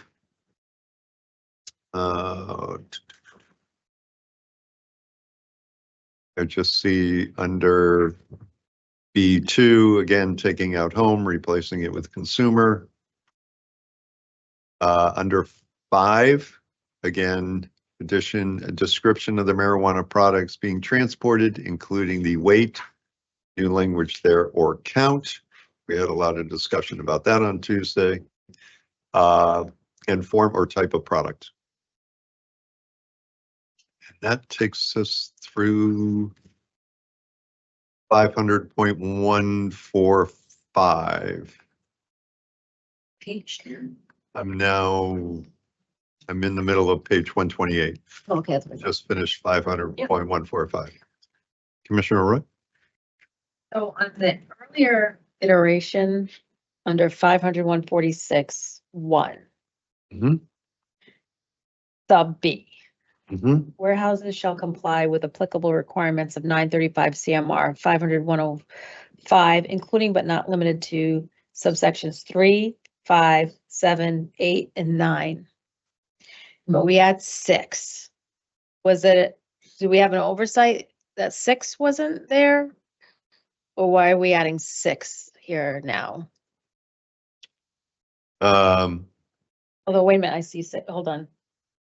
No, wait, 6 there. it was 6 is hugging. there. Yeah. It's hugging. Hugging and I think my eyes are going crazy. 3, 5, 6, 7, 8. Okay, I'm good. Didn't see 6. It was hugging another That's okay. word. Hugging letters. It's great. Hugging letters. Commissioner Stebbins, Andrew. Yes, Andrew. Chief of Staff Baker. Andrew's perfect. I just I had a question maybe for the legal department, and this was just for my iteration, but using the word including but not limited to, right? It's a non-exhaustive list, but then we do list out sections 3, 5, 6, 7, 8, and 9. So from like a regulatory compliance perspective and for the industry to know what sections to comply with, it reads a little confusing to me because it's a non-exhaustive list, but then we identify particular sections. So just flagging that. Strike, but not limited to. What are you suggesting?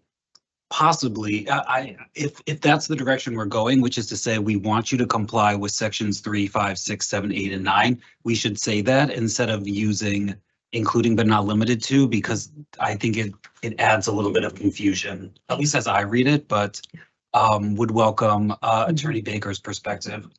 And also, if I may add, we may just want to quickly discuss 3, 5, 6, 7, 8, and 9. Commissioner Roy, I think that was the sanitation and everything that goes with the warehouses. Make sure it was in there. So we want to just say that, make sure that we need all of them. We need them, but that we know what they are.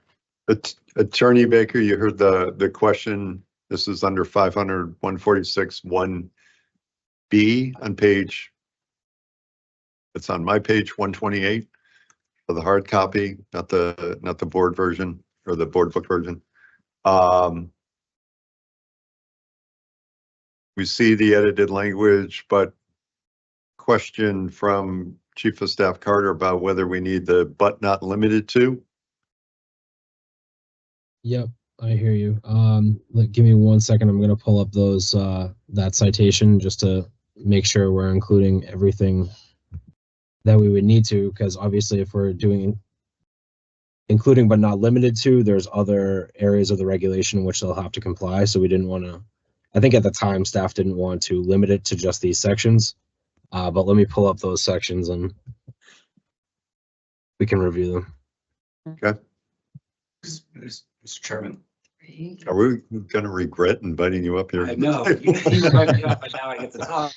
Because then I do wonder then, to Attorney Baker's point, then I wonder if we just end with 500.105. Right? So I think either have 105 and we're. But then do we keep in 500.110 also and strike out that new language? That would be my suggestion, that we either keep it to 105 and 110 in its entirety, or if we have a list, we should list exactly what we're looking for.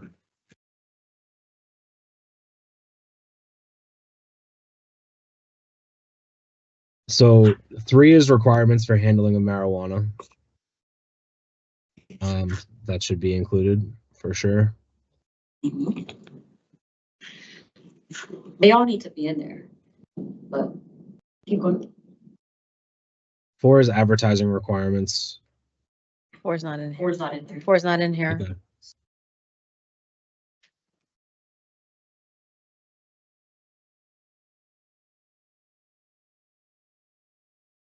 My computer is very slow right now, sorry. 5 is labeling of marijuana or marijuana products. 6.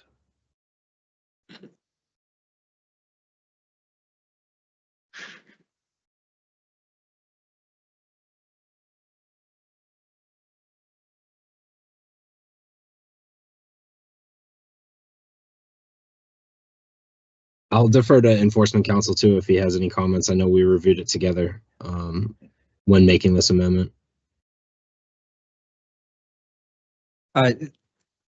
Thanks, Attorney Baker. I have just the general sections of those subsections in 105 as well, just for the board's edification. So subsection 3 is relative to the requirements for handling marijuana. 5 is relative to labeling. 6 is relative to packaging. 7 is relative to packaging and label pre-approvals. 8 is inventory and transfer requirements, and 9 is related to record keeping. Just as an aside, I do think that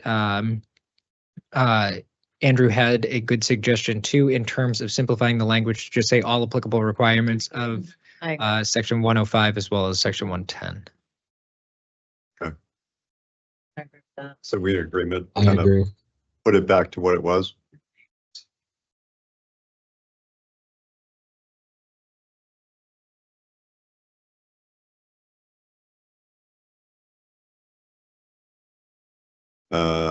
I'm just looking at the next one, which also talks, warehouses shall comply with all requirements of 935 CMR 500.1110, which Can you bring that are up? we reinserting?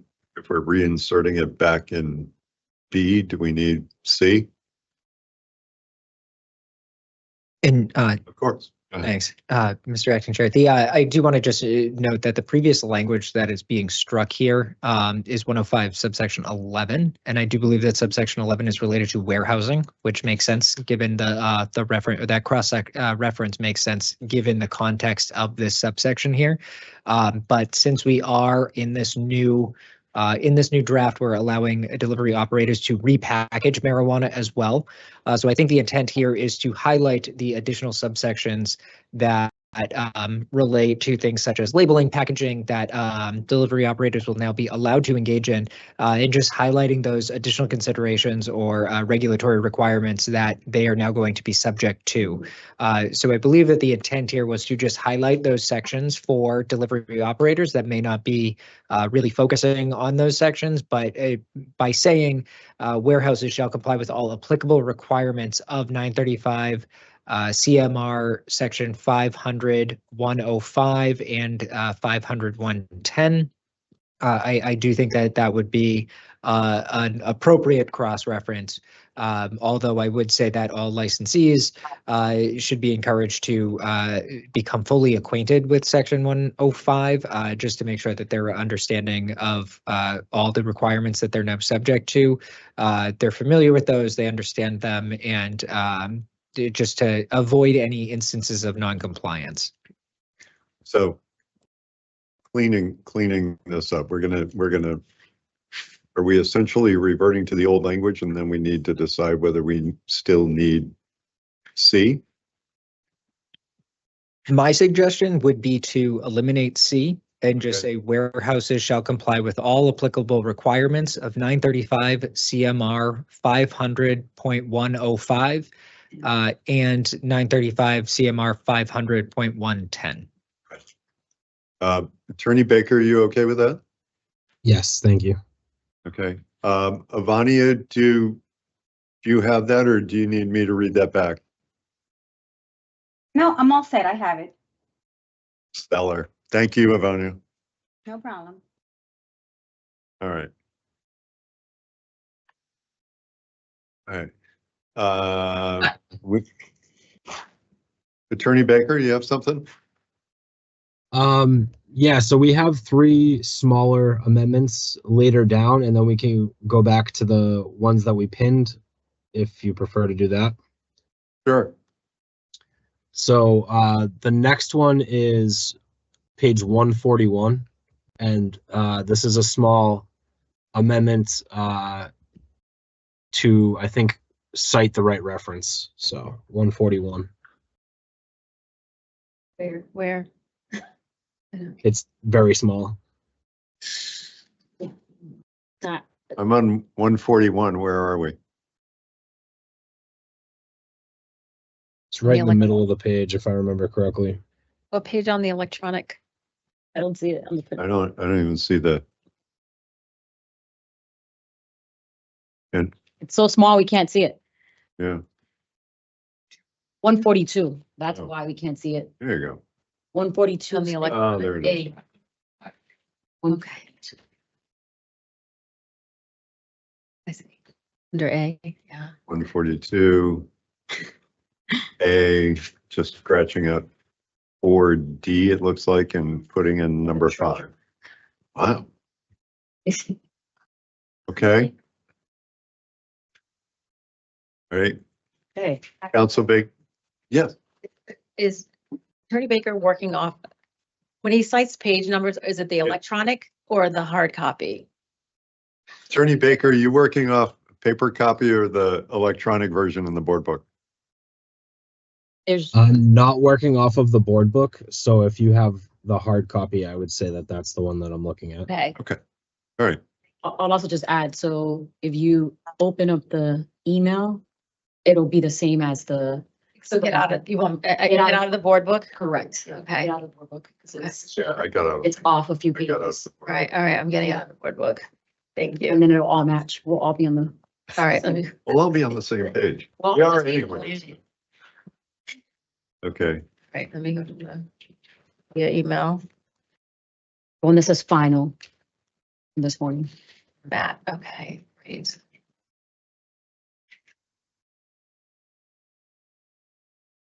give me Oh, no, a from second. Mike. From Mike, Okay. From Mike, Mike. not Matt. 10:30 something. Okay, yep. Well, this is gonna make my life way easier. I'm like. Voila. No, it's like, I'm. I don't want to use, I Detective. don't want to use the board book copy anymore. You also sound crazy. I know. Like, what? I can't No, see I it. don't know what page you're on. Attorney Baker, where would you like to go next? I have 171. I'm just getting there right now, so I'll tell you if that's the right page number. It's 172, right in the middle of the page.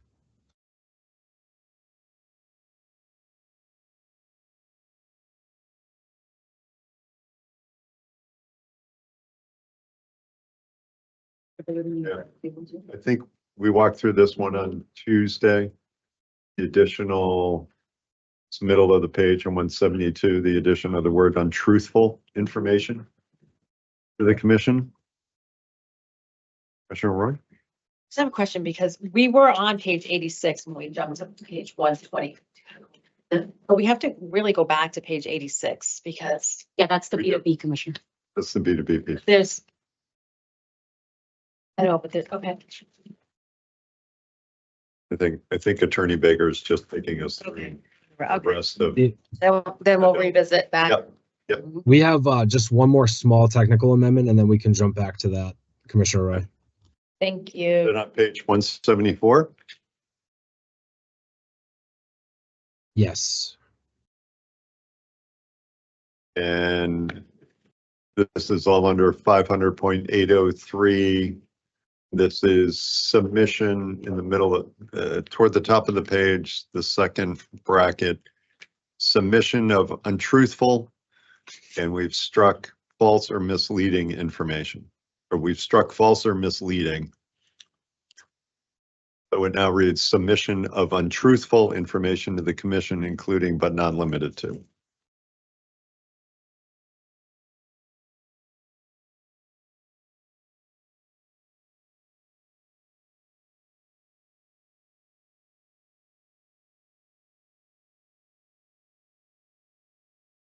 Is that it for adult use?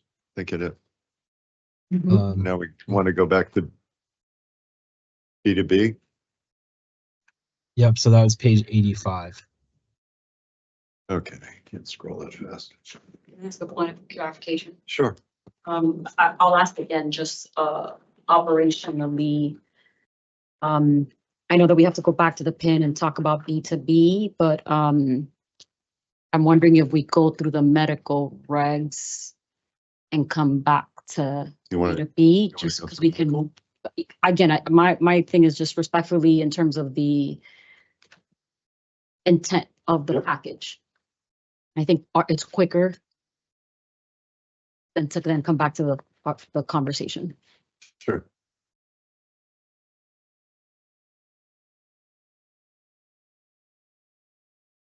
Mike, we're gonna keep going through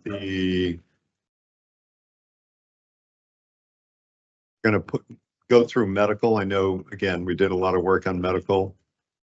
Don't think medical will take that long. Navanya, we're gonna move over to medical. I know we got through Yes. a lot of this on Tuesday, but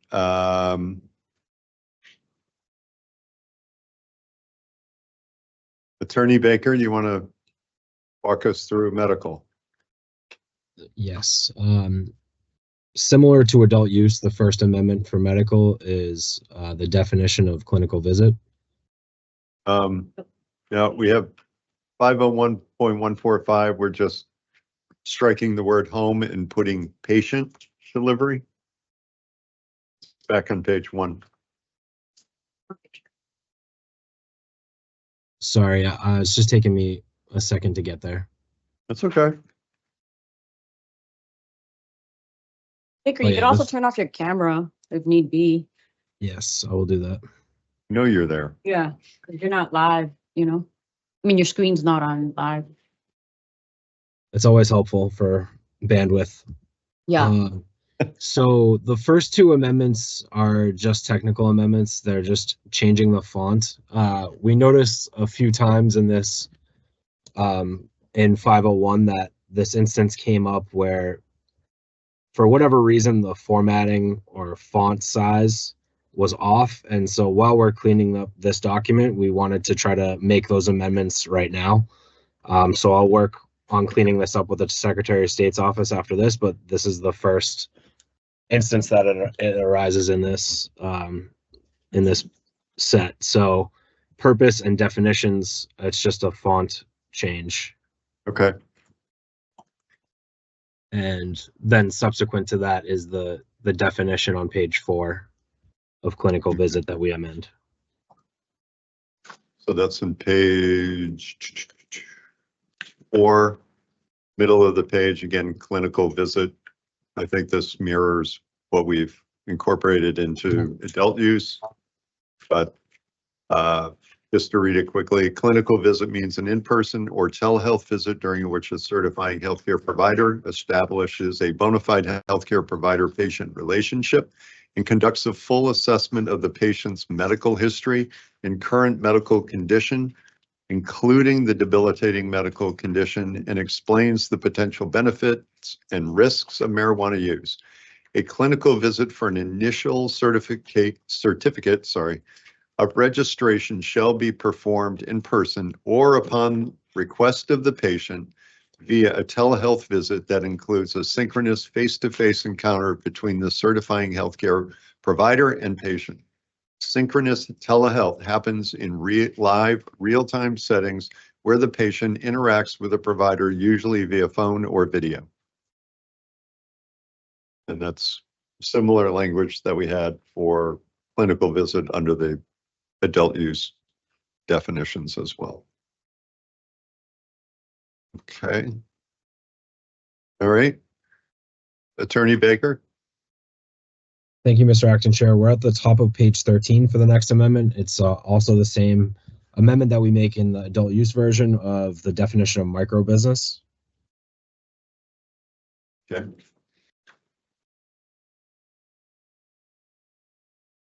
Happy to read that again, but it's the mirror change of what we put in 935-500.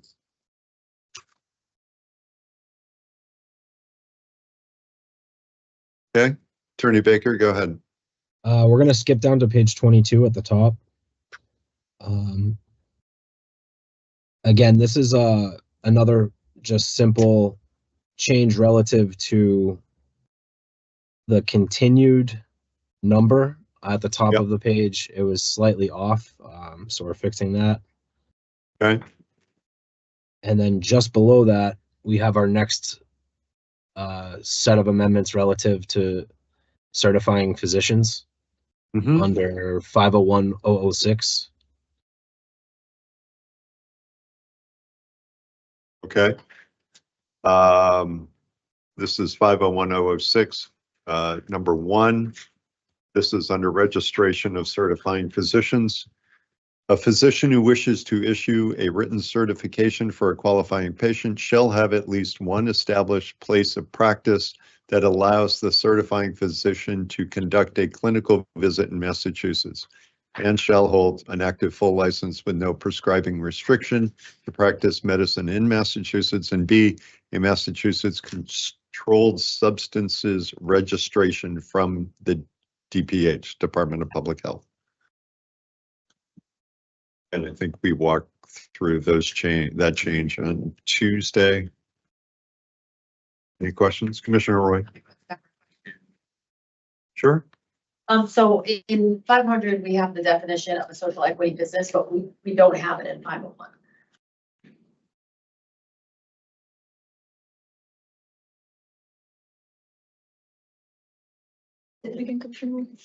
So in the adult use, there's the definition of Yes. social equity business, Mm-hmm, mm-hmm. and then we don't have it in 501. That's the term here and there. Yes. I just looked at them. Those definitely should go to. Yeah, they don't have here because in 501, so I recommend that. Okay. Can we cut and paste that for Avanya? Avanya, Yes. we're going to add the definition of social equity business into the definitions under 501-002.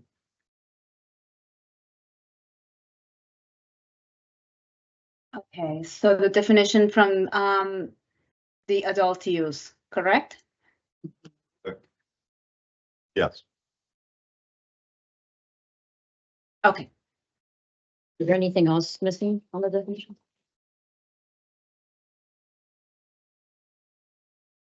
Is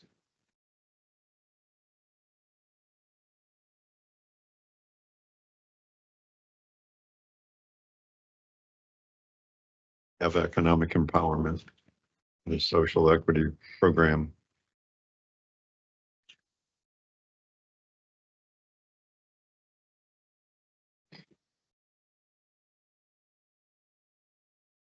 Okay. Good, Commissioner Roy?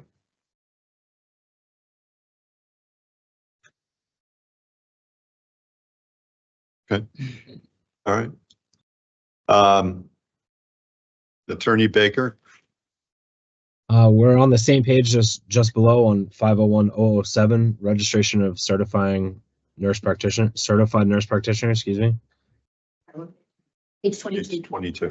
Like, I'm trying to think what. So this is an important change also. This is 501-007, registration of certifying nurse practitioners. Number 1 reads a certifying CNP who wishes to issue a written certification for a qualifying patient shall have at least one established place of practice that allows the certifying CNP to conduct a clinical visit in Massachusetts and shall hold an active full license with no prescribing restriction to practice nursing in Massachusetts. Board authorization by the Mass Board of Registration in Nursing to practice as a CNP. And C, a Massachusetts Controlled Substance registration from the DPH. I would just, again, this is just for help, if under 501-007, registration of certified nurse practitioners, can we put at the end of that in parentheses CNP? Because we immediately jump down to the next with a certifying CNP. 501-007, it says certifying nurse practitioners, but then we immediately jump down, refer to them as certifying CNP. Yeah, at the heading. Avanya, do you see where we are on page 22? Yes, I do. So for number 1, you would like me to just add nurse practitioner after certifying? No, actually, where it says the line right above it, 501.007, the titling says registration of yes. certified nurse practitioners. Just after practitioners in parentheses, put CNP. Okay, all set. Sure. Thank you, Mr. Acting Chair. I just wanted to point out for the board as well that in the definitions, certified nurse practitioner does have the CNP abbreviation there. Oh, it does. Okay. So it's at least in the definitions, but I agree with you that it might be helpful just in terms of clarity, but Be consistent. yeah, maybe not. That's I just wanted to point that out. It is in the abbreviation is in the definitions. Okay. I guess. Are we putting it in or? No need. No name. Thank you, Tim. Avanya, we don't need to add CNP after there. As Enforcement Council pointed out, it's back in the definition. Okay, no problem. Thank you. Thank you. Attorney Baker. Just for clarification, we're comfortable with everything under 007. I believe we had gotten through all of this on Tuesday, but there's some changes at the bottom of 22. We have a new number 2. A, we have full name and business address. B, license number issued by the Mass Board of Registration in Nursing. C, board authorization by the Massachusetts Board of Registration in Nursing. D, Massachusetts Controlled Substances Registration Number. At the bottom of 22, we have some additional language. I'll read this. This is under letter E. An attestation by the supervising physician for the CNP that the CNP is certifying patients for medical use of marijuana pursuant to the mutually agreed upon guidelines between the CNP and physicians supervising the CNP's prescriptive practice. New language, or an attestation by the CNP and supporting documentation that demonstrates the CNP complies with independent prescriptive practice requirements pursuant to 244 CMR 4.07.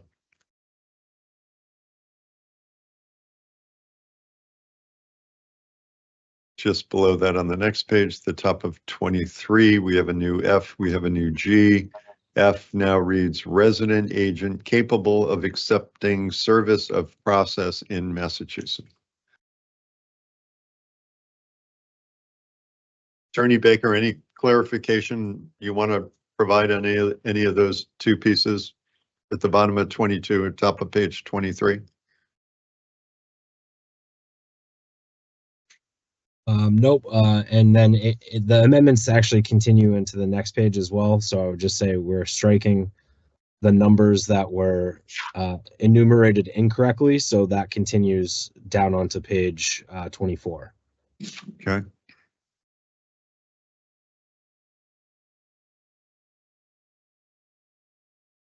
And then that brings us to our next amendment, which is obviously under 008, registration of certifying physician assistants.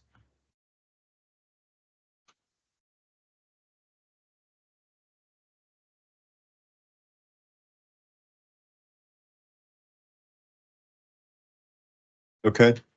So we're on page 24, 501-008. We have some edits under number 1. A certifying physician assistant who wishes to issue a written certification for a qualifying patient shall have at least one established place of practice that allows the certifying physician assistants to conduct a clinical visit in Massachusetts and shall hold. And there's one edit under A. Looks like we've added, or just, there's a format question there with Massachusetts. Under 2, we have the addition of address under A. Board of Registration of Physician Assistants. Addition under B. Assistance is added under C. D, we again ask for the Massachusetts Controlled Substances Registration Number. Under E, an attestation by the supervising physician for the physician assistant that the physician assistant is certifying patients for medical use in marijuana pursuant to the mutually agreed upon guidelines between the physician assistant and physician supervising the physician assistant's prescriptive practice. And we have a new letter F, talks about a resident agent capable of accepting services, a process in Massachusetts. And G, any other information required by the commission, obviously some formatting alignment in that section. Commissioner Roy. If memory serves me, there was a reason that we could not include physician assistants with the same opportunity to supply an attestation. And I think it has to do that they have to be under a certifying, right? Just so the public knows we're purposely not leaving physician assistants out. Right. Enforcement Council. Yes, Commissioner Roy, that's my understanding, and I believe at the board's meeting in July, we did ask during the public comment period if any physician, if that understanding was incorrect, that we receive any comment on that. I don't believe that we did, but yes, when we were looking through relative to certified nurse practitioners as well as certifying physician's assistants, we were seeing whether or not we could essentially add the same language in this section for certifying PAs as there is for certifying CNPs. When we were looking through there, though, it does seem that CNPs have independent prescriptive practice authority, or they can attain that, I should say, whereas physician's assistants, it doesn't seem like they're able to. So if that understanding is incorrect, the board would have that opportunity to change that language if that was the direction that we wanted to go in. But at this point in time, because we do not believe that that ability exists, I think leaving the language as is makes the most sense. Attorney Baker. All right, so if we're all set with that section, the next important amendment is on page 26 at the top under 501.010, subsection 8A. And this is the telehealth language. Right. So 501.010, top of page 26. Section under A would read, a clinical visit may occur in person or by telehealth means, provided that a clinical visit for issuing an initial certificate of registration must be conducted in person or upon request of the patient via a telehealth visit that includes a synchronous face-to-face encounter between the certifying healthcare provider and patient. Synchronous telehealth happens in live, real-time settings where the patient interacts with the provider, usually via phone or video.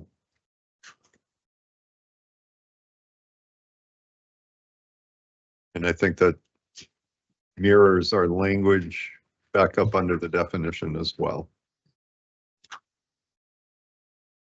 Okay, Attorney Baker.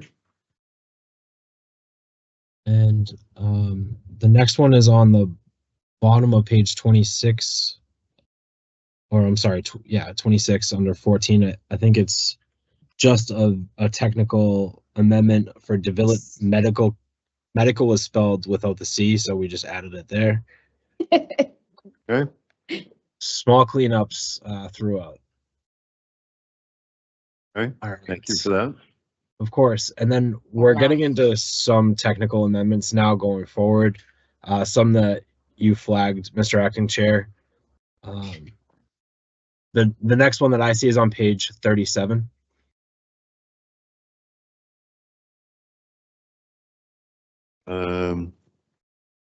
Had one at the top of page 30. Is there just something with that title?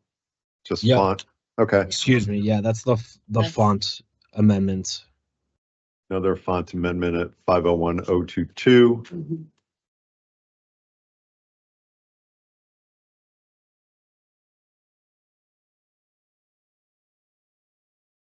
I'm sorry, Attorney Baker, what page were we moving on to after that?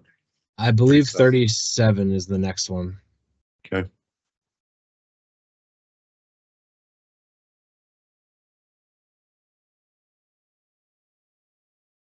Okay. Font change at the top. We are down to, are you at 501032? Yes. So again, this is another one where as you can see, we struck 7, which obviously it should restart the numeration here correctly. Yep. So again, just a technical amendment here, and that follows through the rest of the subsection through 5. Enforcement Council, sure. Thank you, Mr. Acting Chair. I just wanted to point out, I'm looking at the official published regulations, medical regulations as well.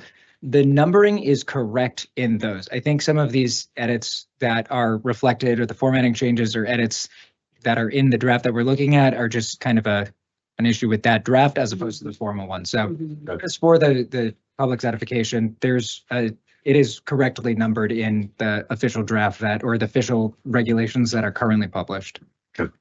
Thank you. And just to go off of that, on all of these smaller amendments, basically, this is what we'll be working on staff-wise once we have the final vote, is to make sure that this is all cleaned up for that final publication. Okay.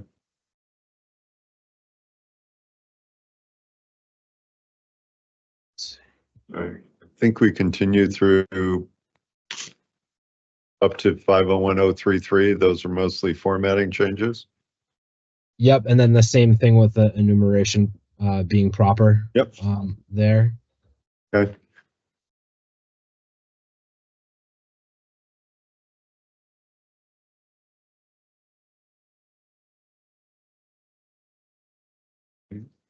Um,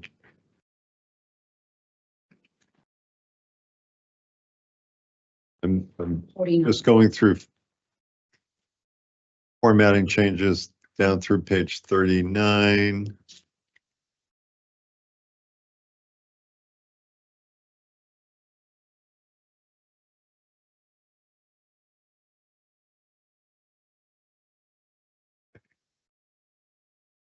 Commissioner Roman, just in case. Yeah, the next one that I have is a patient delivery amendment on page 49. Midway down, just striking the word home and inserting the word patient. And that will start to arise more frequently in this area. Okay. So the next one that I have, we would skip down to page 77.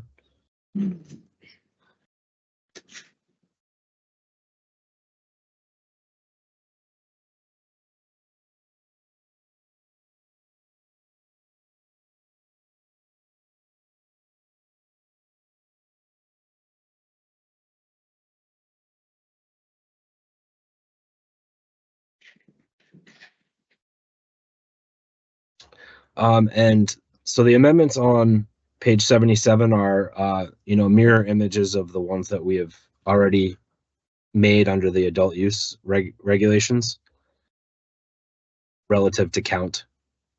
Okay.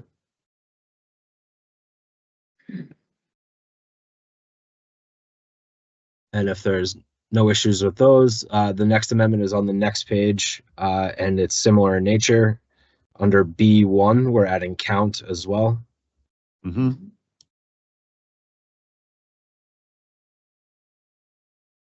And the next one thereafter is on page 79, 13E7.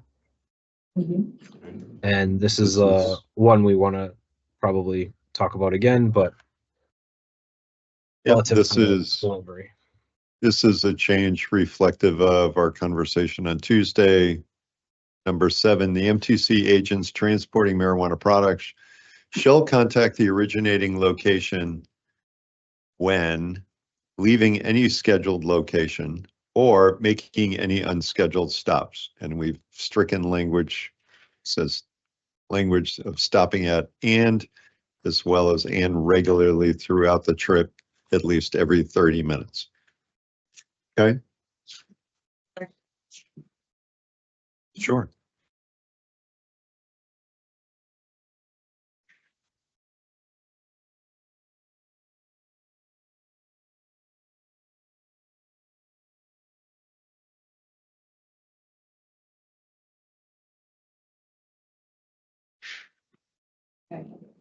Okay. Right below that, under the letter F, are manifests. And we have new language that says an MTC shall complete a manifest prior to transporting marijuana or marijuana products between marijuana establishments or an MTC. An MTC may utilize a physical or electronic manifest during the transportation of marijuana or marijuana products. Let's get that out of my way. The language below is stricken, which previously said a manifest shall be filled out in triplicate with the original manifest remaining with the original MTC, second copy provided to the destination upon arrival, and a copy to be kept with the licensed MTC agent during transportation and returned to the MTC on completion of the transportation. Okay. Attorney Baker? Yeah, the next few amendments are also on the same page, just down below. 13F3I, where again, it's just a similar allocation like we have under adult use for weight or count here. Okay, it's toward the bottom of page 79I, striking weight and inventory and replacing it with inventory, weight, or count. We have below that under number 4. This is again about manifests. We have a new A, which says if utilizing a physical copy of the manifest, the licensed MTC agent must be able to access the physical copy at any time during transportation. B, if utilizing an electronic manifest, the licensed MTC agent must be able to access the electronic manifest at any time during transportation. I'm assuming that's in case they get pulled over, they need to produce something. Okay. At the bottom of 79, we have a new letter G, which is simply just requirements for agents. That looks like a formatting change. Commissioner Camargo. I don't recall right now, but I'm assuming we have this as well in, oh no, because this NTC agents must be able to access the physical copy at any time during transportation. Do we have that in adult? Is that a thing or not needed in adult? This piece here, the physical copy at any time during. It was there. It was there, okay. It was there, yeah. Okay. Thank you. Okay. Okay, Attorney Baker. That brings us to the top of page 82 under 105.18A2. Okay. Again, similar amendment as adult use, adding or count. Okay.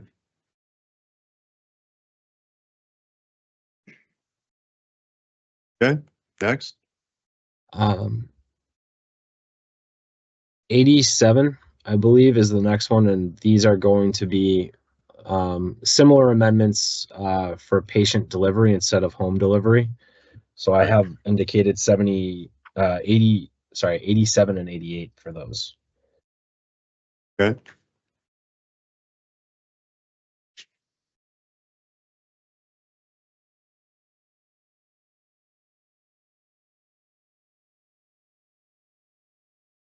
All right, midway down on 88.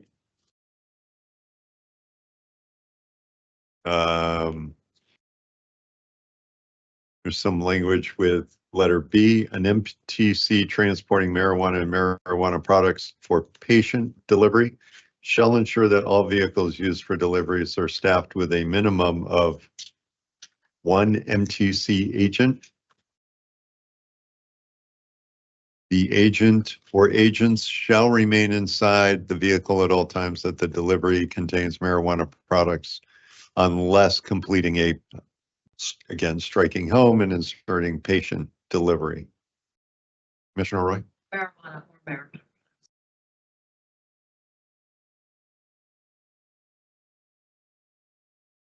It just said marijuana products. Oh, I'm sorry. Yep.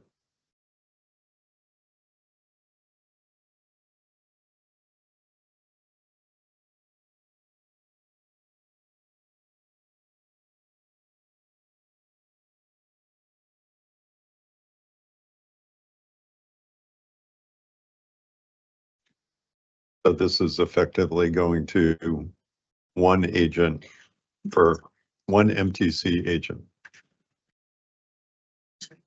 Commissioner Camargo? Don't the MTCs already use one agent for home delivery? No, No. I'll make that into body cameras in it. Also hear them.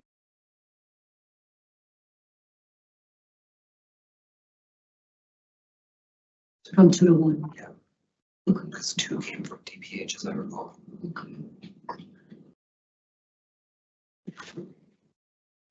We were saying, folks are saying that before. I don't know what's in my head. Had one driver for MTC, so it's 2 for MTCs as well. And the same with the business to business. Yeah.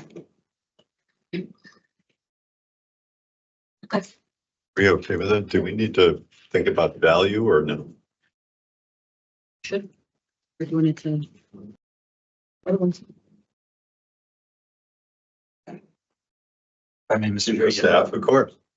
So we could think about value. I would say though, one difference between the adult use side and the medical side, right, is the deliveries are going to our registered patients, right? So they're registered with the program. They are known to us and it's part of their patient allotment. We should have a limit as well.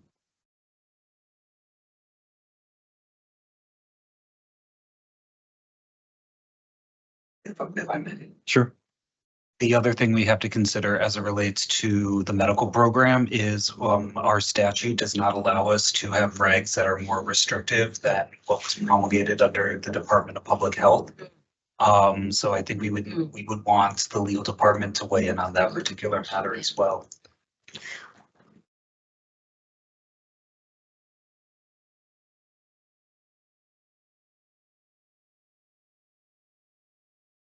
Are we okay with that change for MTC delivery?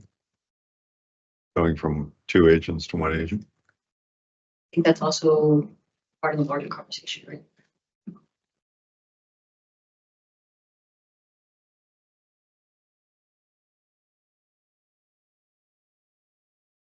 Chief of Staff, could you repeat that last part you said about the DPH statute language? Yes, absolutely, Mr. Chairman. So 94I does set requirements for the commission that we may not set regulatory standards that are more restrictive than the Department of Public Health.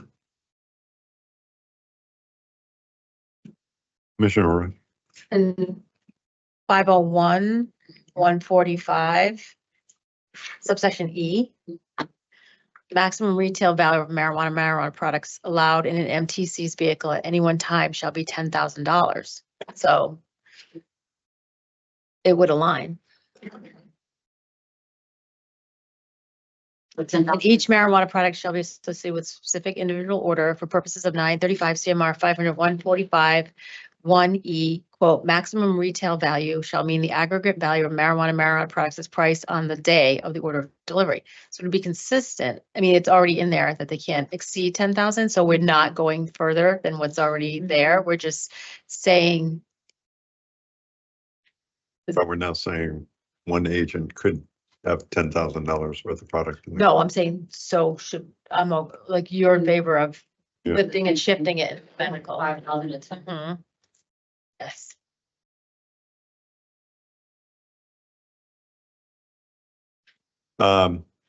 Attorney Baker, have you I don't know if you've heard our conversation, but we're wondering if we should I think, mirror the.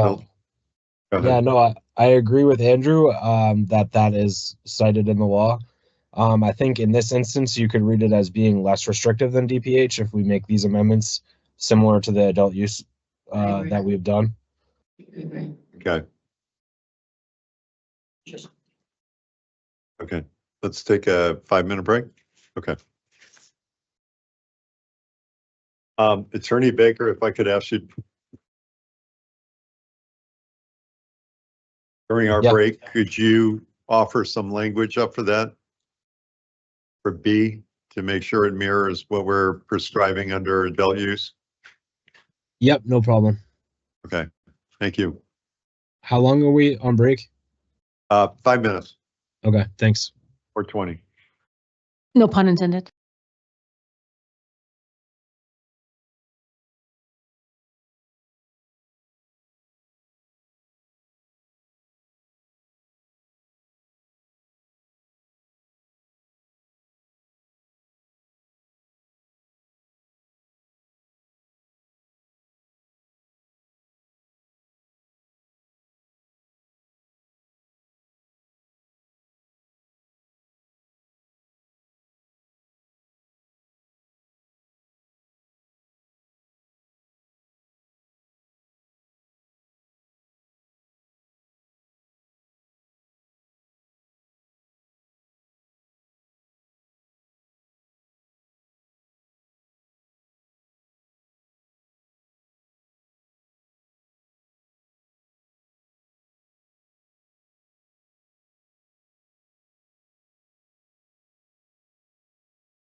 Okay.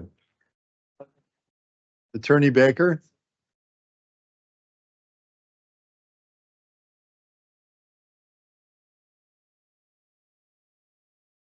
Hi, Mr. Acting Chair. Hi. I have language I just drafted. Okay, I can put it in the chat so you can read it. okay.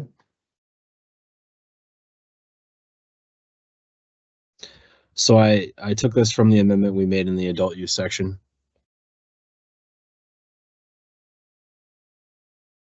Have you dropped it in the chat yet?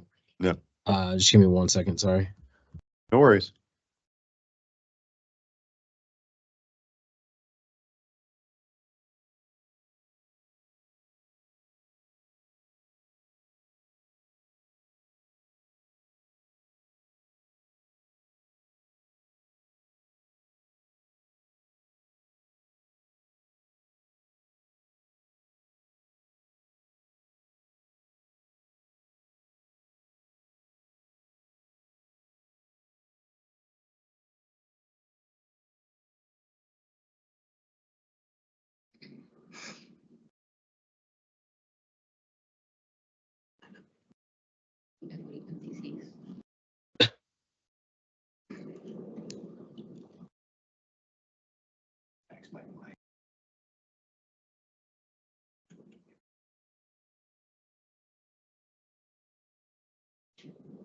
So would B start any differently, Attorney Baker? Or are you just suggesting we replace all of B with your?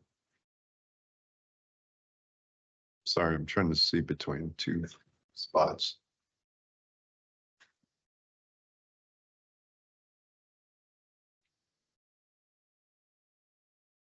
So yeah, I was trying to draft this as fast as possible while getting the technical terms correct as well. So Take your time. time. I based it off of the adult use amendment that we have right now as the placeholder language on that regulation. Okay, I think we would want to still leave C, but replace the entirety of B. Enforcement Counsel or Chief of Staff, any thoughts on the amended language?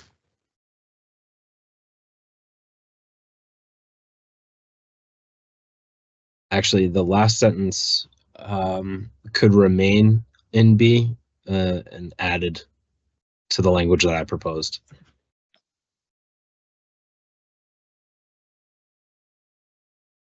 Yes.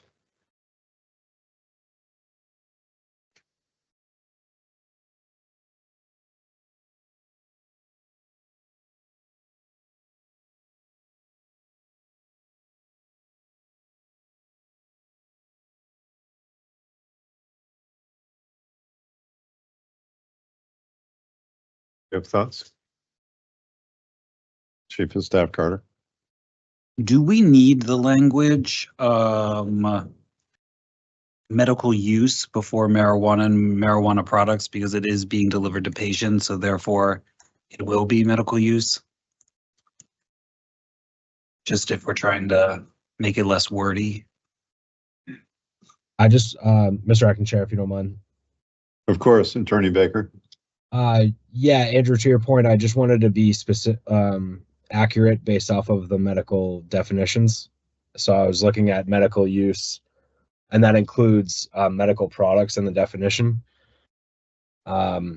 So we might not need it, but I'm just trying to be as technically correct as possible.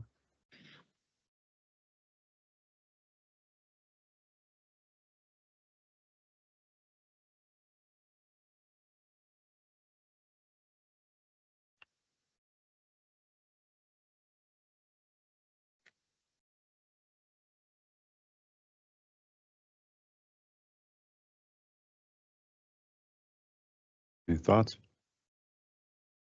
Mr. Chairman, I think it's in some ways stylistic. So defer to counsel on this.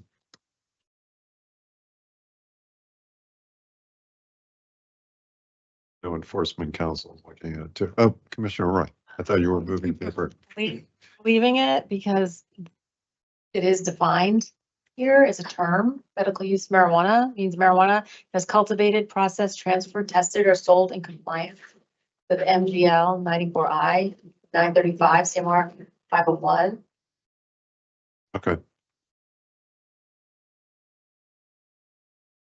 We feel comfortable putting that language in under letter B?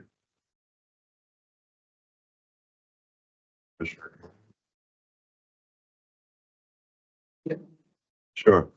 So this is under letter B, we would be essentially replacing all of the language down to where it says the agent or agents shall remain inside the vehicle at all times that the vehicle contains marijuana or marijuana products unless completing a not home stricken, but patient delivery. And we're talking about beginning that section with the maximum retail value of medical use marijuana or marijuana products allowed in a MTC's vehicle at any one time shall not exceed $5,000, provided, however, that a vehicle with two agents shall be allowed to have the maximum retail value of up to $10,000. Each marijuana product shall be associated with a specific individual order.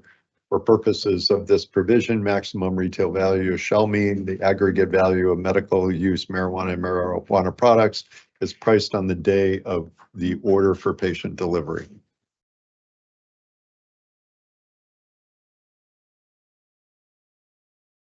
Okay. I'll just ask if associate enforcement council. The language.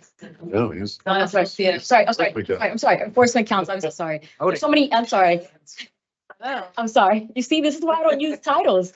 This is why I You don't, can also call me Tim. listen, enforcement council, Tim, this is why I don't use titles, because there's a lot of promotions and situations. Tim, I just want you to read that as enforcement council, because Mike said, oh, I kind of wrote it fast, so just take a minute to look at it. Yeah. Since you are the enforcement council. Yes, Commissioner, and I did read through it. I think it is, since we're essentially just mirroring the language over from the adult use regulations, I think that makes sense. I did look through for the medical use designation or that language in there too. I agree with Attorney Baker that including medical use marijuana does make sense because that is a defined term in these regulations. And just as a note, I do know there was some consideration as to whether or not this language would potentially, or if there are any implications to 94I Section 7. But I do think that because here we are reducing the requirement for two agents, we're also taking into account precautions for public health, safety, and welfare, and limiting the total amount of the value of product in the vehicle at that time. I think that all makes sense. It is, I would say too, that from an enforcement perspective, I think there are clear standards here that if there is a vehicle that has more than $5,000 worth of product in it that is completing home deliveries, there is a requirement to have two agents. If we found out that an MTC was using one agent for deliveries in excess of that limit, we would be able to take enforcement action or any sort of NOD, et cetera, related to that. So from an enforcement perspective and a compliance perspective, I think that this language is clear and also enforceable. Margaret, you okay? Yeah, good. Okay. So Avania, did you get all of that? Yes. I Oh, did. wow. It's all Okay. set. Awesome. Thank you. All right.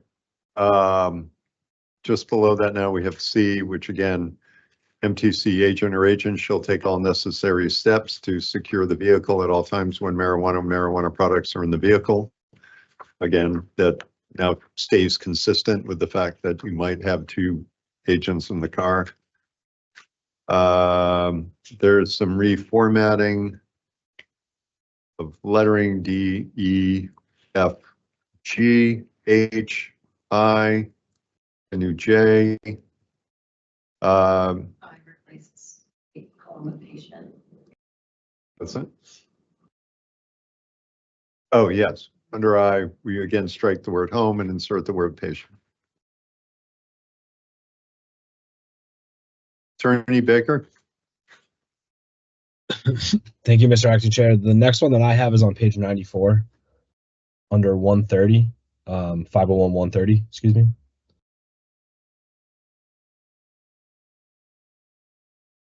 That's another patient delivery amendment.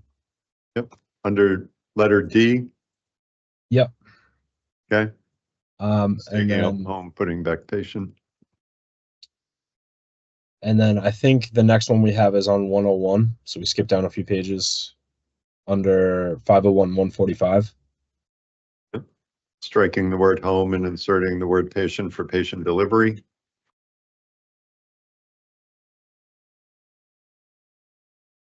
Catching up to you. Yes, and I believe there's a few down on G below. Yeah, there's a replacement of home with patient under 1A. Under G. Or actually, this is start under. Sorry, for clarity, this actually is under G. It's just the way it's formatted right now. When you bring it to no markup, it would fall under G.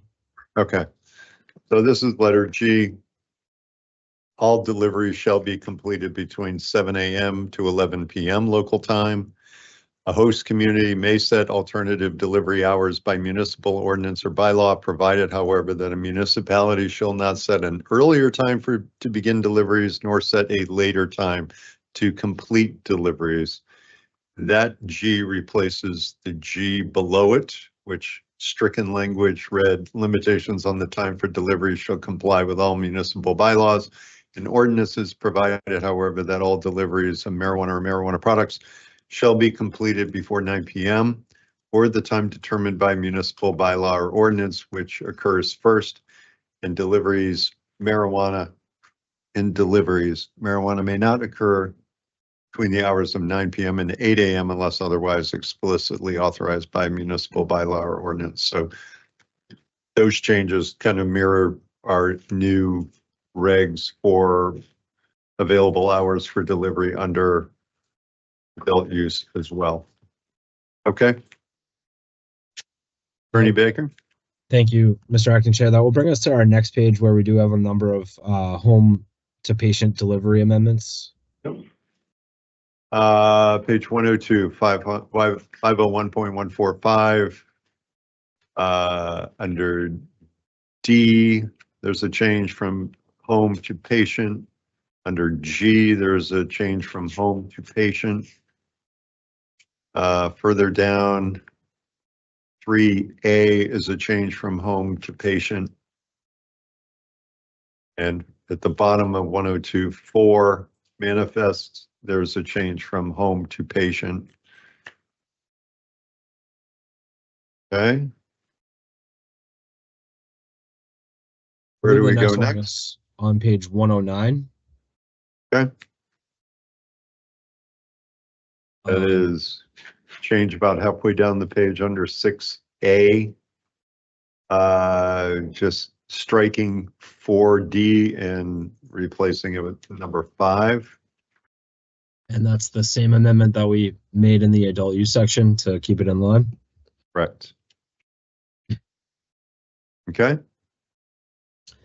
The next one's on 114, page 114. It's 501 181 3D. Okay. This is D 501-181D. Host communities must adopt local rules or bylaws to comply with 935 CMR 501.181.3, and we've struck 263 on or before May 1st, 2024. Obviously, this is around host community agreements. I'm assuming this is just a little bit of cleanup. That's correct.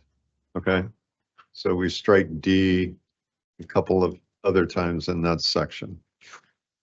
Okay, And that brings us to our last amendment. It's all the way down at the bottom. I would scroll all the way down in your packet if you're doing it digitally, but it's on 141. And this is a simple change to be untruthful from false or misleading. And this is also to keep it consistent with the amendments that we made in the adult use section.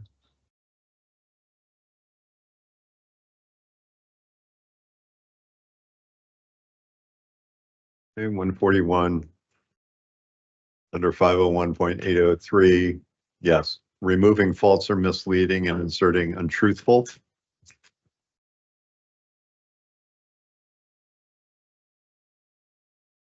And that is it for medical. Okay. Good work, everybody. Thank you. Thank you. All right. Do we want to go back to the adult use regs and consider changes to B to B? We just also do a time check. 4:37. Yeah, how much time? I think it's important. I mean, if we're lifting and shifting language, Well, let's start where we need to be. So that's, what page is that, Mike? 85, I think? Yes, that's correct. Okay. At the bottom. Let me. Yep. Hang on, let me just find it. Okay. 85, right at the bottom is 6. Again, this is under this section, transportation between marijuana establishments. So we have 6, and the other, there's another section with respect to the communication piece every 30 minutes, but Commissioner Camargo, go ahead. Yeah, no, absolutely. So I think we have, and I said this earlier, we have 2 different issues around B2B or conversations that we all wanted to have, which was the B2B for third-party transporters and B2B for lab and testing. So I don't know if we can talk about the issues and the policy implications on those 2 licenses separate. I know that when we started the reg conversation, the intent of the regs, we've just gone through it, right? This is stuff that came up and we have entertained the conversation. Obviously, we've had some emails and everything else, but I don't know how you would like to do it or how us as a team, as a board would like to do it. If we want to speak to the 2 different licenses and the policy implications.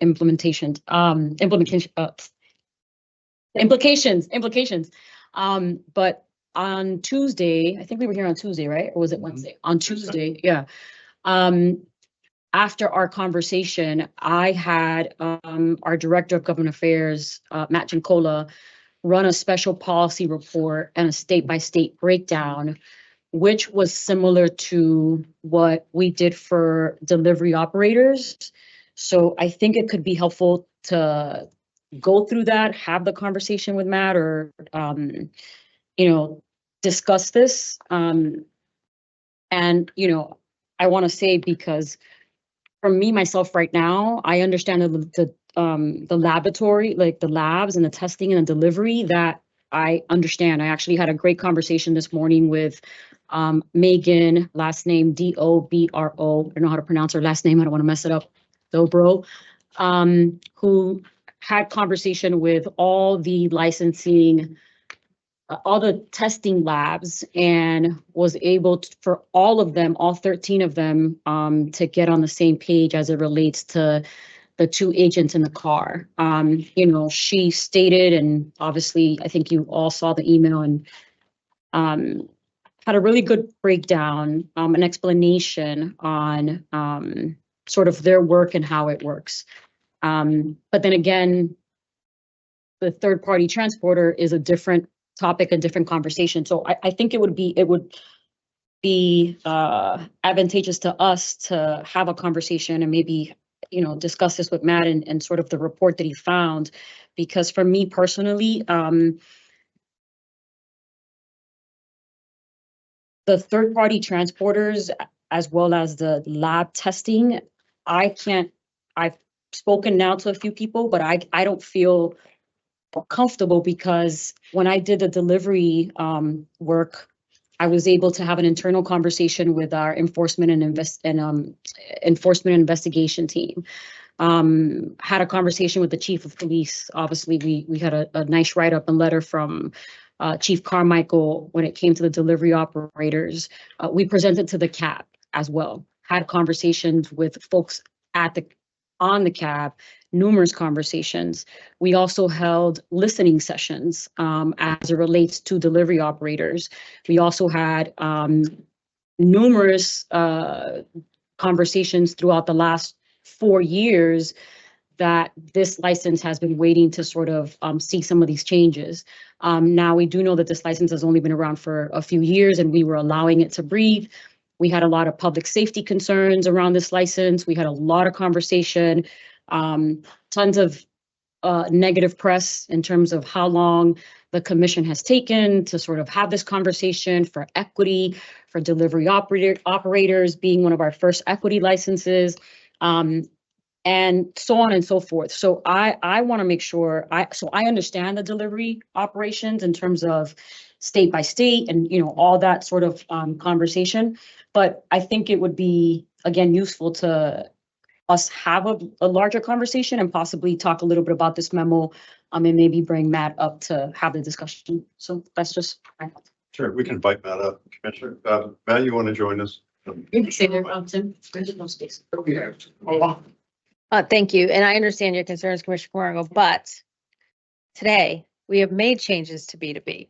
We have made changes to 500, 105, 13 general requirements, which includes when counting videotaping. We have made changes to B2B under communications, subsection E7, and the marijuana establishment agents transporting marijuana shall contact the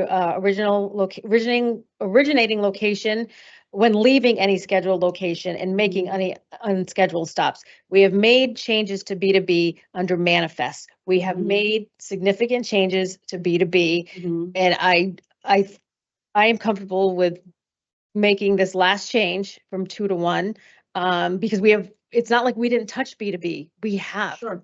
And if I may, yeah, Commissioner Roy, I hear you, and I know we made those changes, and we made those changes because of the research that was made for delivery operators and the public safety concerns that we discussed with public safety officials for delivery operators. And we made that because of a lot of the conversation that we've had with folks that came to our public hearing. So I understand that. So, and I understand you, and I know you feel comfortable.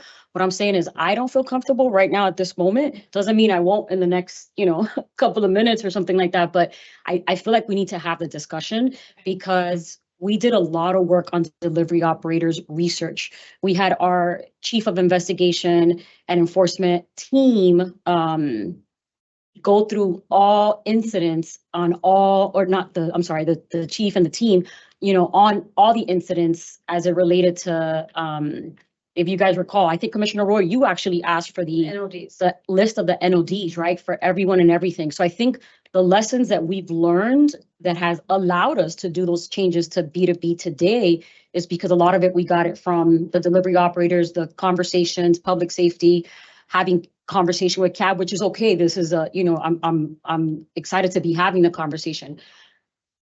The intent when we put these regs together were the original 4 issues that we have discussed today. So for me, I just want to make sure that if I'm going to lift and shift something to the B2B when it comes to third-party transporters, we know because we've heard a lot from the delivery operators how it functions. But when I think about the third-party transporters, right? Depending on where we land or what the discussion is, what does it look like for those third-party transporters when they have $50,000 to $75,000 worth of product in the car, the trucks. And then that one agent, now we take away that one agent. What does that mean? Is that person unloading everything? You know, does the retail space or whatever it is, or the cultivator, are they helping them? Is somebody gonna watch? You know, so those are all the questions. I know, and Commissioner Roy, I know that. I'm just saying, I haven't heard, I don't know that process from the third-party transporters. Commissioner Stebbins, you had talked about this in the past in terms of bringing the third-party transporters together to have the conversation. So again, those are just kind of some thoughts, but I don't know if, again, Matt wants to kind of go through some of this stuff, but yeah. Commissioner Roy, let that Matt Yeah. go through the So information. you said the 50 to 7,000, they will have to have 2 agents because it's over 10,000. So they will have to have the 2 agents. And if, But that's if we say 10,000. well, that's what we're contemplating right I now. know that's what I'm. And so if you need further information, then why was it for us okay, based on the delivery operator research, to extrapolate under communications and manifests in general requirements? Why were those okay? And because that was all based on delivery operator. That's right, yeah. Yep, but again, this is what I'm saying, this is not about delivery operators now, it's about us Right. understanding third-party transporters. And, you know, if we're so, you know, we've brought it, you know, you've brought it to the table, then I want to understand it a little bit. And there's nothing wrong with having the conversation and understanding what does it mean for the I mean, does anybody know here, how much do they carry on a daily basis? Is it 25? Is it 50? Is it 60? You know, there's how many third-party transporters, right? So they've been, I see your hand. They've been, you know, we've recently received some letters, but they've been silent throughout this process. So again, I know that Matt and his team put this report together. I think it'll be helpful just for us as policymakers and the public to understand where other states are. But I did ask for this because there was nothing else on third-party transporters or testing labs in terms of the background. And just because one thing is right for one group doesn't mean that it's right for the other. So I want that information, so. Matt, do you want to go through the information you pulled together? Sure, no, happy to. So Turn on your mic. sorry about that. So our team took a look so far at 21 states around the country. Of those, 5 states require 2 drivers to be present, but there are caveats. So I'll go through a few of them because they are interesting and they're somewhat varied. For example, in the state of Nevada, you only need 1 agent, but 2 agents does become required for transporting if the value of the products in the vehicle is more than $75,000, or if it's being transported more than 100 miles.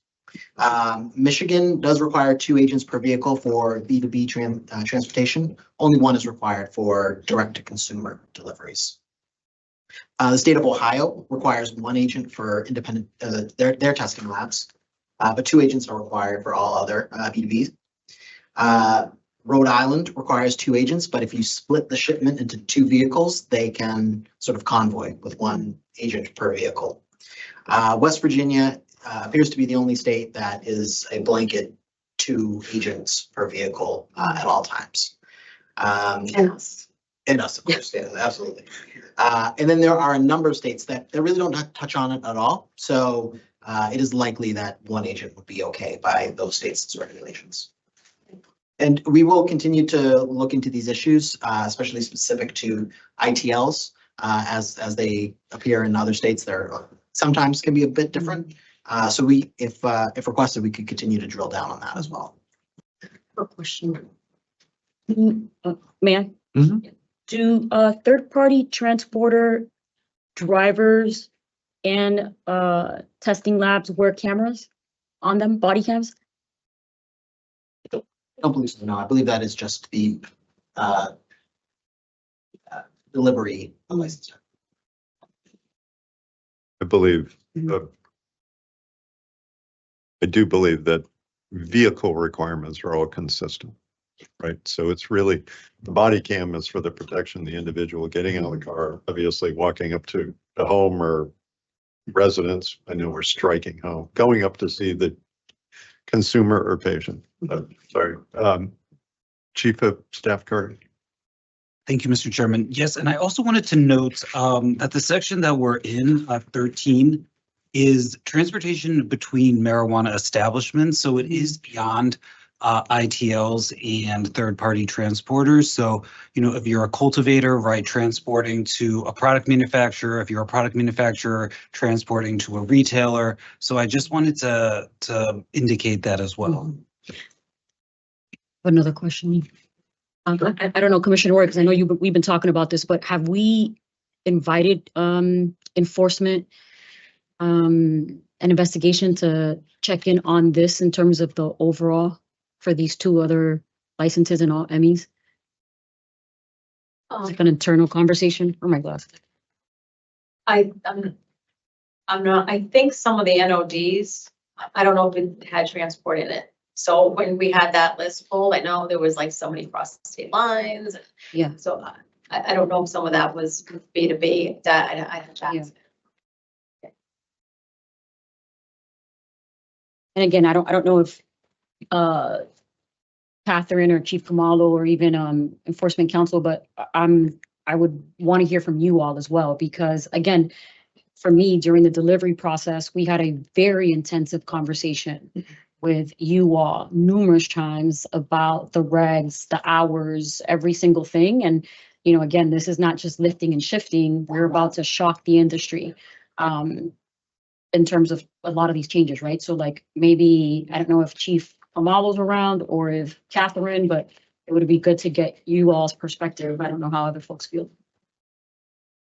Yeah, and thank you, Commissioner. I think you're right. I believe our conversation previously was primarily focused on couriers as well as delivery operators. I think at this time, the Investigations and Enforcement Department hasn't looked into this issue specifically fully. I do think that there are some just general concerns that we could highlight in terms of business to business deliveries or transfers would generally carry more product, both in volume and value, which could potentially present a public health and safety concern. But I think our kind of baseline right now would be that we haven't necessarily looked into this fully and could potentially benefit with some additional time to look into this or consider any specific policy goals that the board would want to advance. And we could identify any particular enforcement or compliance issues or considerations at that time as well. Commissioner Roy. I'm just going to read an excerpt from an email we all received from Ryan Dominguez. And it just says, for background, members have noted that all marijuana Say who Ryan Dominguez has. No, everybody doesn't know who Ryan. Yes, he's the executive director of the Cannabis Business Association. No, he's the Mass Cannabis. And possibly a registered lobbyist too. So we should just know that. Okay.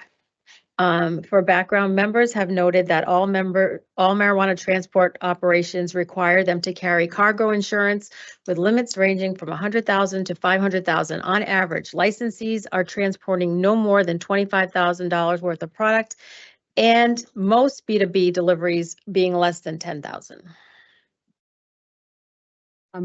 If I may. Commissioner. Yeah, thank you, Commissioner Roy. Yes, I think, you know, I saw the email as well, and I appreciate Ryan Dominguez and his organization and his membership. I don't know who his membership is. I don't know if every single third-party transporter or every single ITL is in there. I actually asked Megan this morning to send proof of having a conversation and allowing all the labs to sign on to the letter, because I trust no one in this process. When someone says, oh yeah, the licensee said this, or the licensee says that, or I'm advocating for these people and I'm advocating for those folks. So, you know, I really wanted to make sure. So in terms of the testing labs, it was nice to see an email from all 13 testing labs this morning. But I don't know if, thank you, Tim, for that background, but I don't know, again, if Chief Kamalo or Catherine are on to kind of provide perspective as well.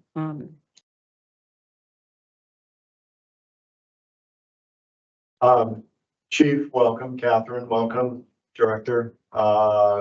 Chief Kamalo, you want to offer your thoughts first?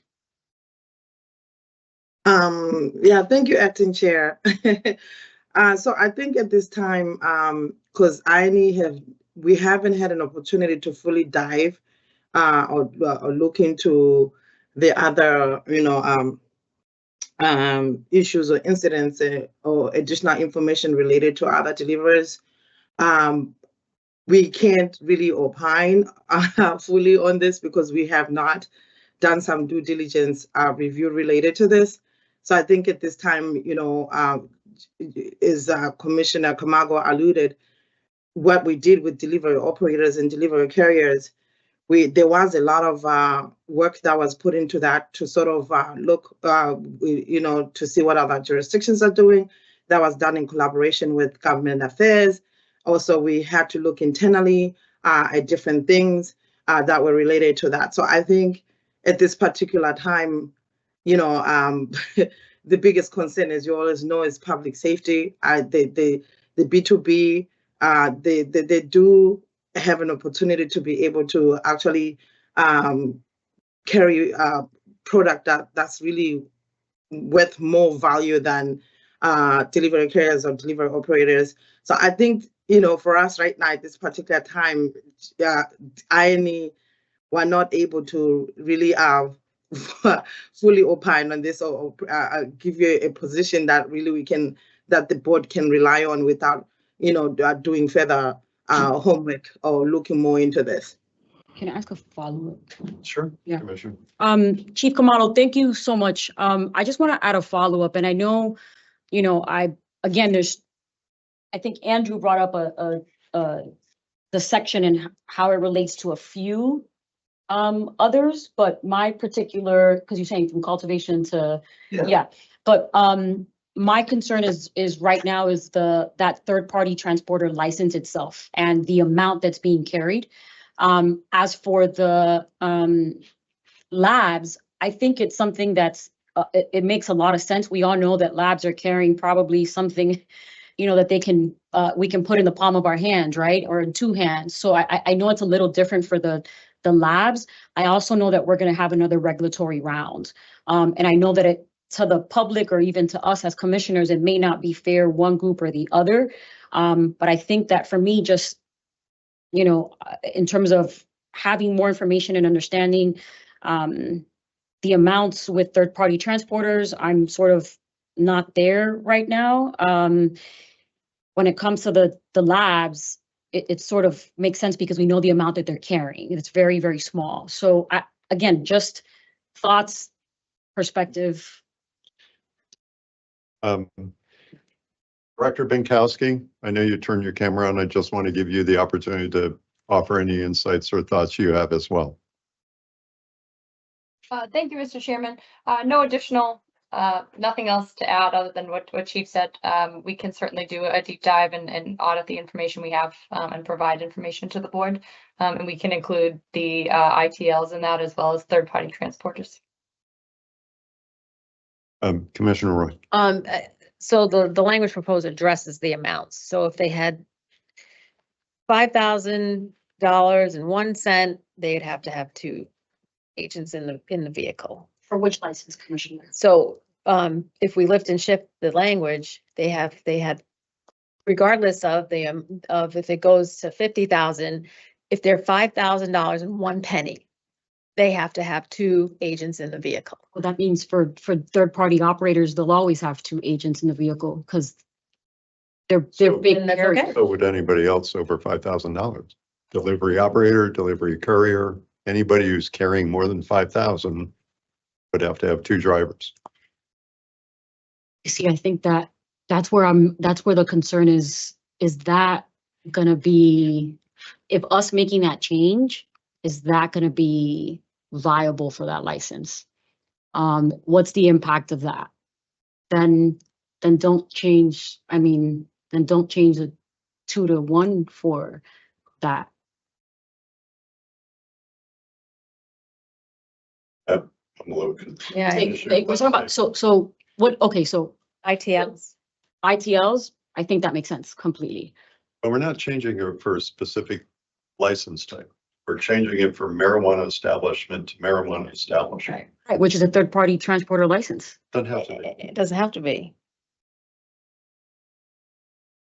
Okay. what we said under the delivery Mhm, courier, delivery operator, you have $5,000 worth of product in the vehicle. mhm.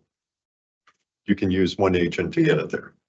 I mean, that even gives me more questions.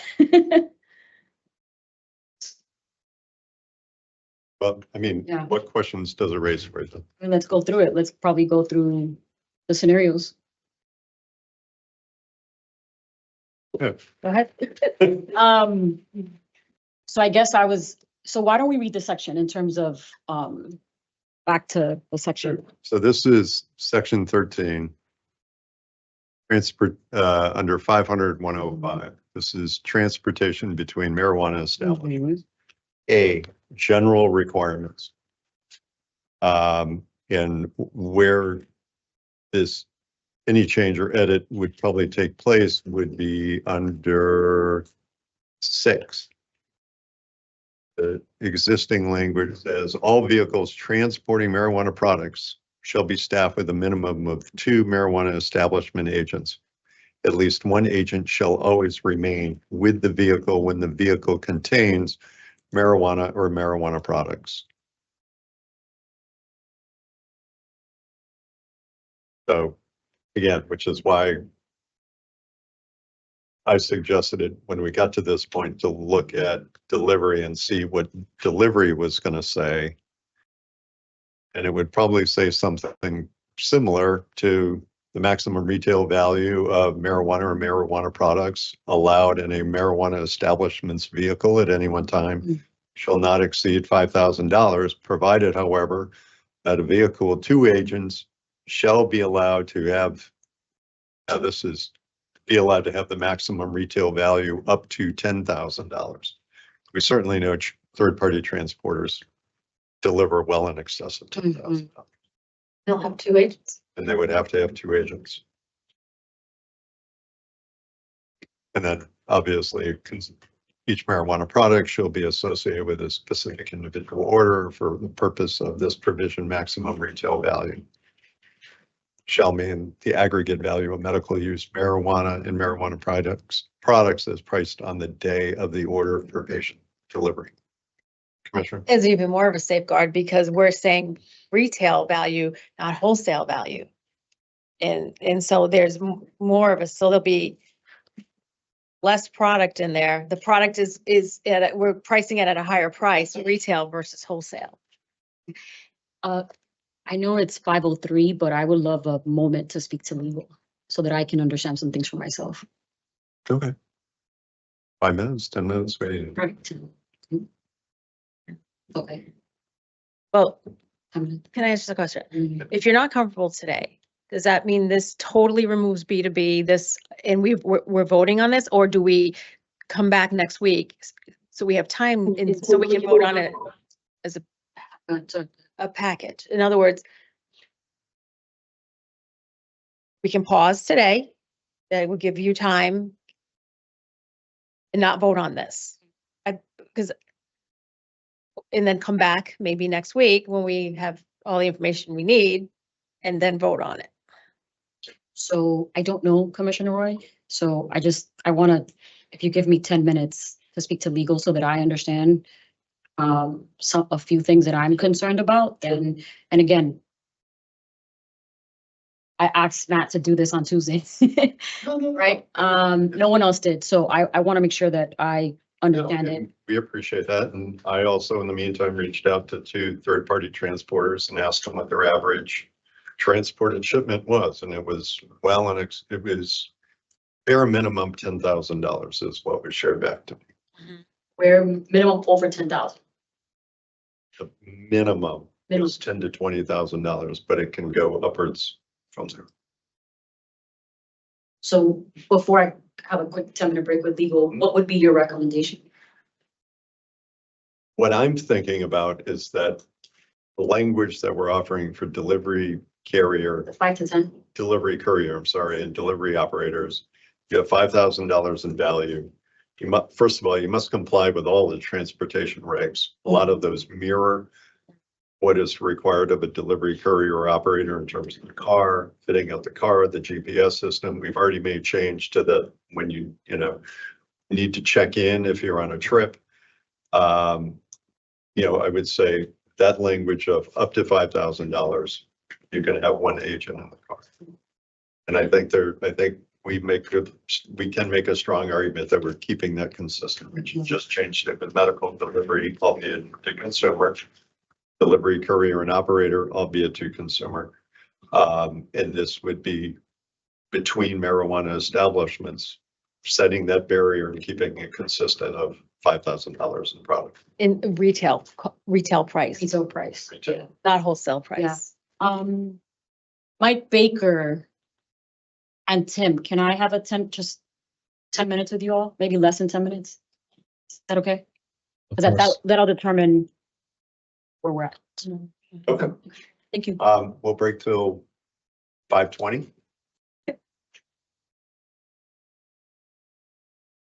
Sorry. Okay.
Okay, we are reconvening.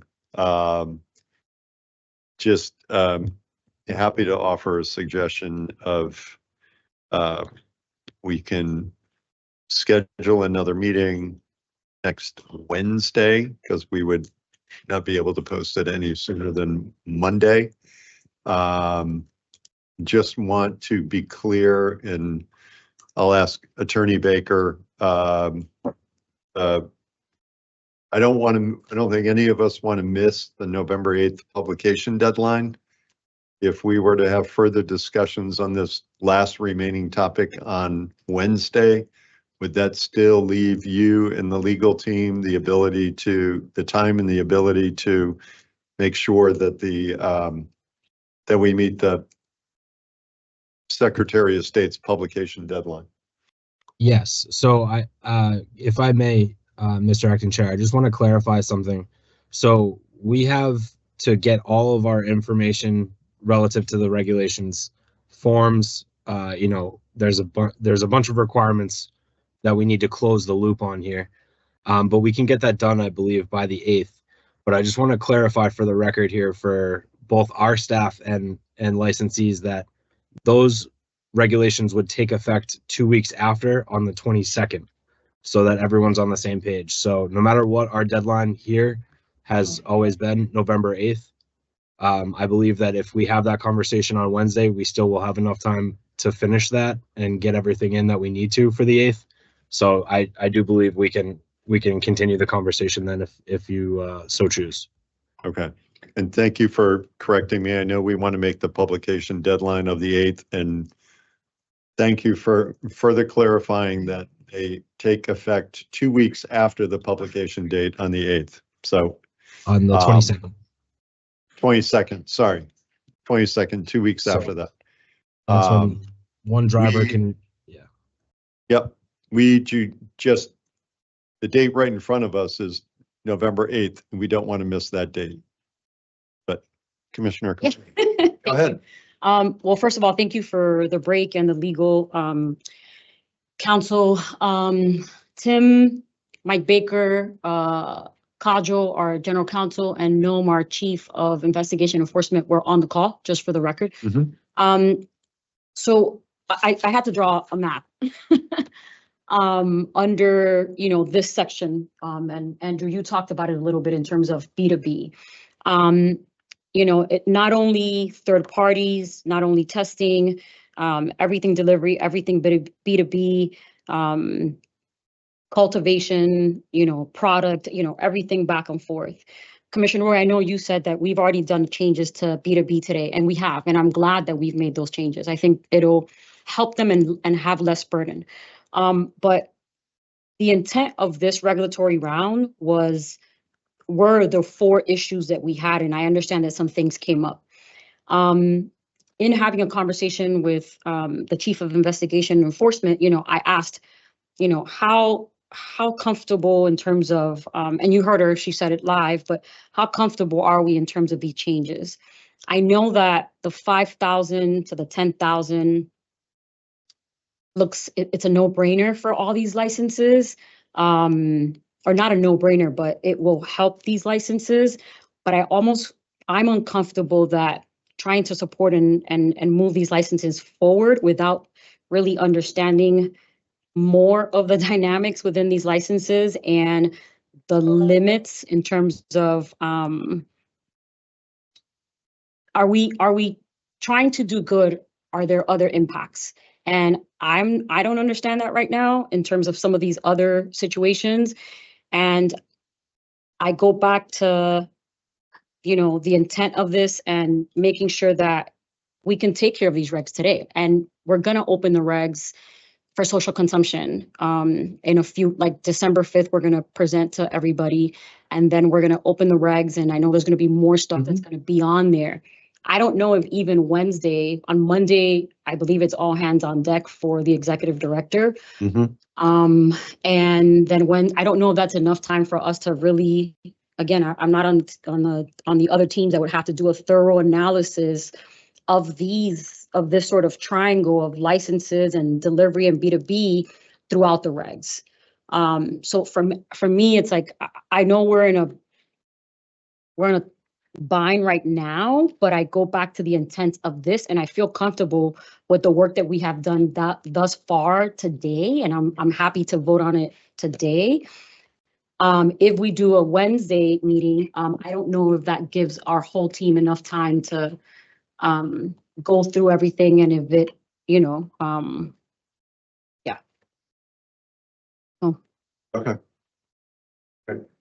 Commissioner Roy. Thank you. I'm not comfortable voting today. We closed the door on B2B completely in this round. I'm not comfortable to vote today. I'm going to suggest we schedule a meeting for Wednesday. Again, we're all mindful of, again, I'll say it again, we don't want to miss this November 8th publication deadline. We'll engage our team and actually have them present to walk through some of these questions. I would say for me, I'm looking at this not with respect to different license types. I'm Yeah. looking at this with respect to the B2B umbrella, sure. which again, we're already making some changes there, which Sure. somebody Small could changes, easily argue changes. wasn't part of the original intent of these regulatory changes. Yeah, but there were small changes. Yeah. The 30-minute piece is Yeah. not a small change, but it's mindful of public health and public safety. Sure. So we'll schedule some time, maybe even shoot for Wednesday afternoon and reconvene and have more conversation. Invite our team to be here at the table if they want. They're certainly welcome. And we can talk through it again. I'm not, for me, I'm not focused on a specific license. I'm focused on B2B. And if I actually think it's safer than maybe delivery courier, delivery operator delivery. But I don't want us to lose this round without having the opportunity to, Sure.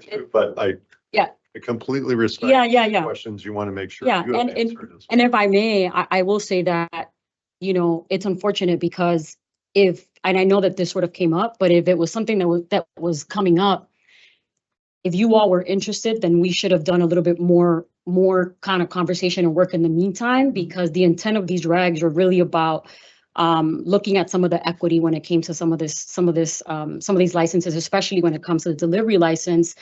And those operators that have been waiting for a very long time. And we've done all our work until today. I see you, Commissioner Wright. In terms of the research and working with our internal team and going to the CAB, going to the chief of police, going to, everything else. We've done everything. And now we've heard some things, and then we tried to lump it into this round, which, hopefully Wednesday we can get to a vote. So those are my just last comments, but, yeah. Thank you. I've brought it up numerous times. It's memorialized in the minutes. It's memorialized on YouTube that we needed to include ITLs and third-party transporters. I brought it up part of the scope in the beginning. I brought it up numerous times and met with third-party transporters here. We had one testify the other day, and we made substantive changes to the B2B general requirements, communications, and manifests. Substantive changes, not minor edits. So so it's part of it. So we're in different places, and that's okay, So I would ask our team. Yep. I am going to seek a motion to adjourn. I will work with the team to make sure we get a meeting posted for Wednesday. We'll have to do that sometime on Monday. And again, further talk about the issue, but at the same time, we don't want to miss the November 8th date. So, okay. And if we miss it, there's other rounds. Yeah. Do we have no, fair enough. Is there a motion to adjourn? So moved. Motion made by Commissioner Roy. Is there a second, Commissioner Camargo? Motion made and seconded. Any further discussion? I see none. Do a roll call vote. Commissioner Camargo, Commissioner Roy, Commissioner Stebbins votes aye, 3 in favor, none opposed. We are adjourned. If you see some of our meetings coming up, that's going to change. But thanks to our team for being here and people listening in. Greatly appreciate it. Thanks, everyone. Have a great weekend. You can get some. I know. You said it's close, right? Yeah. Thanks.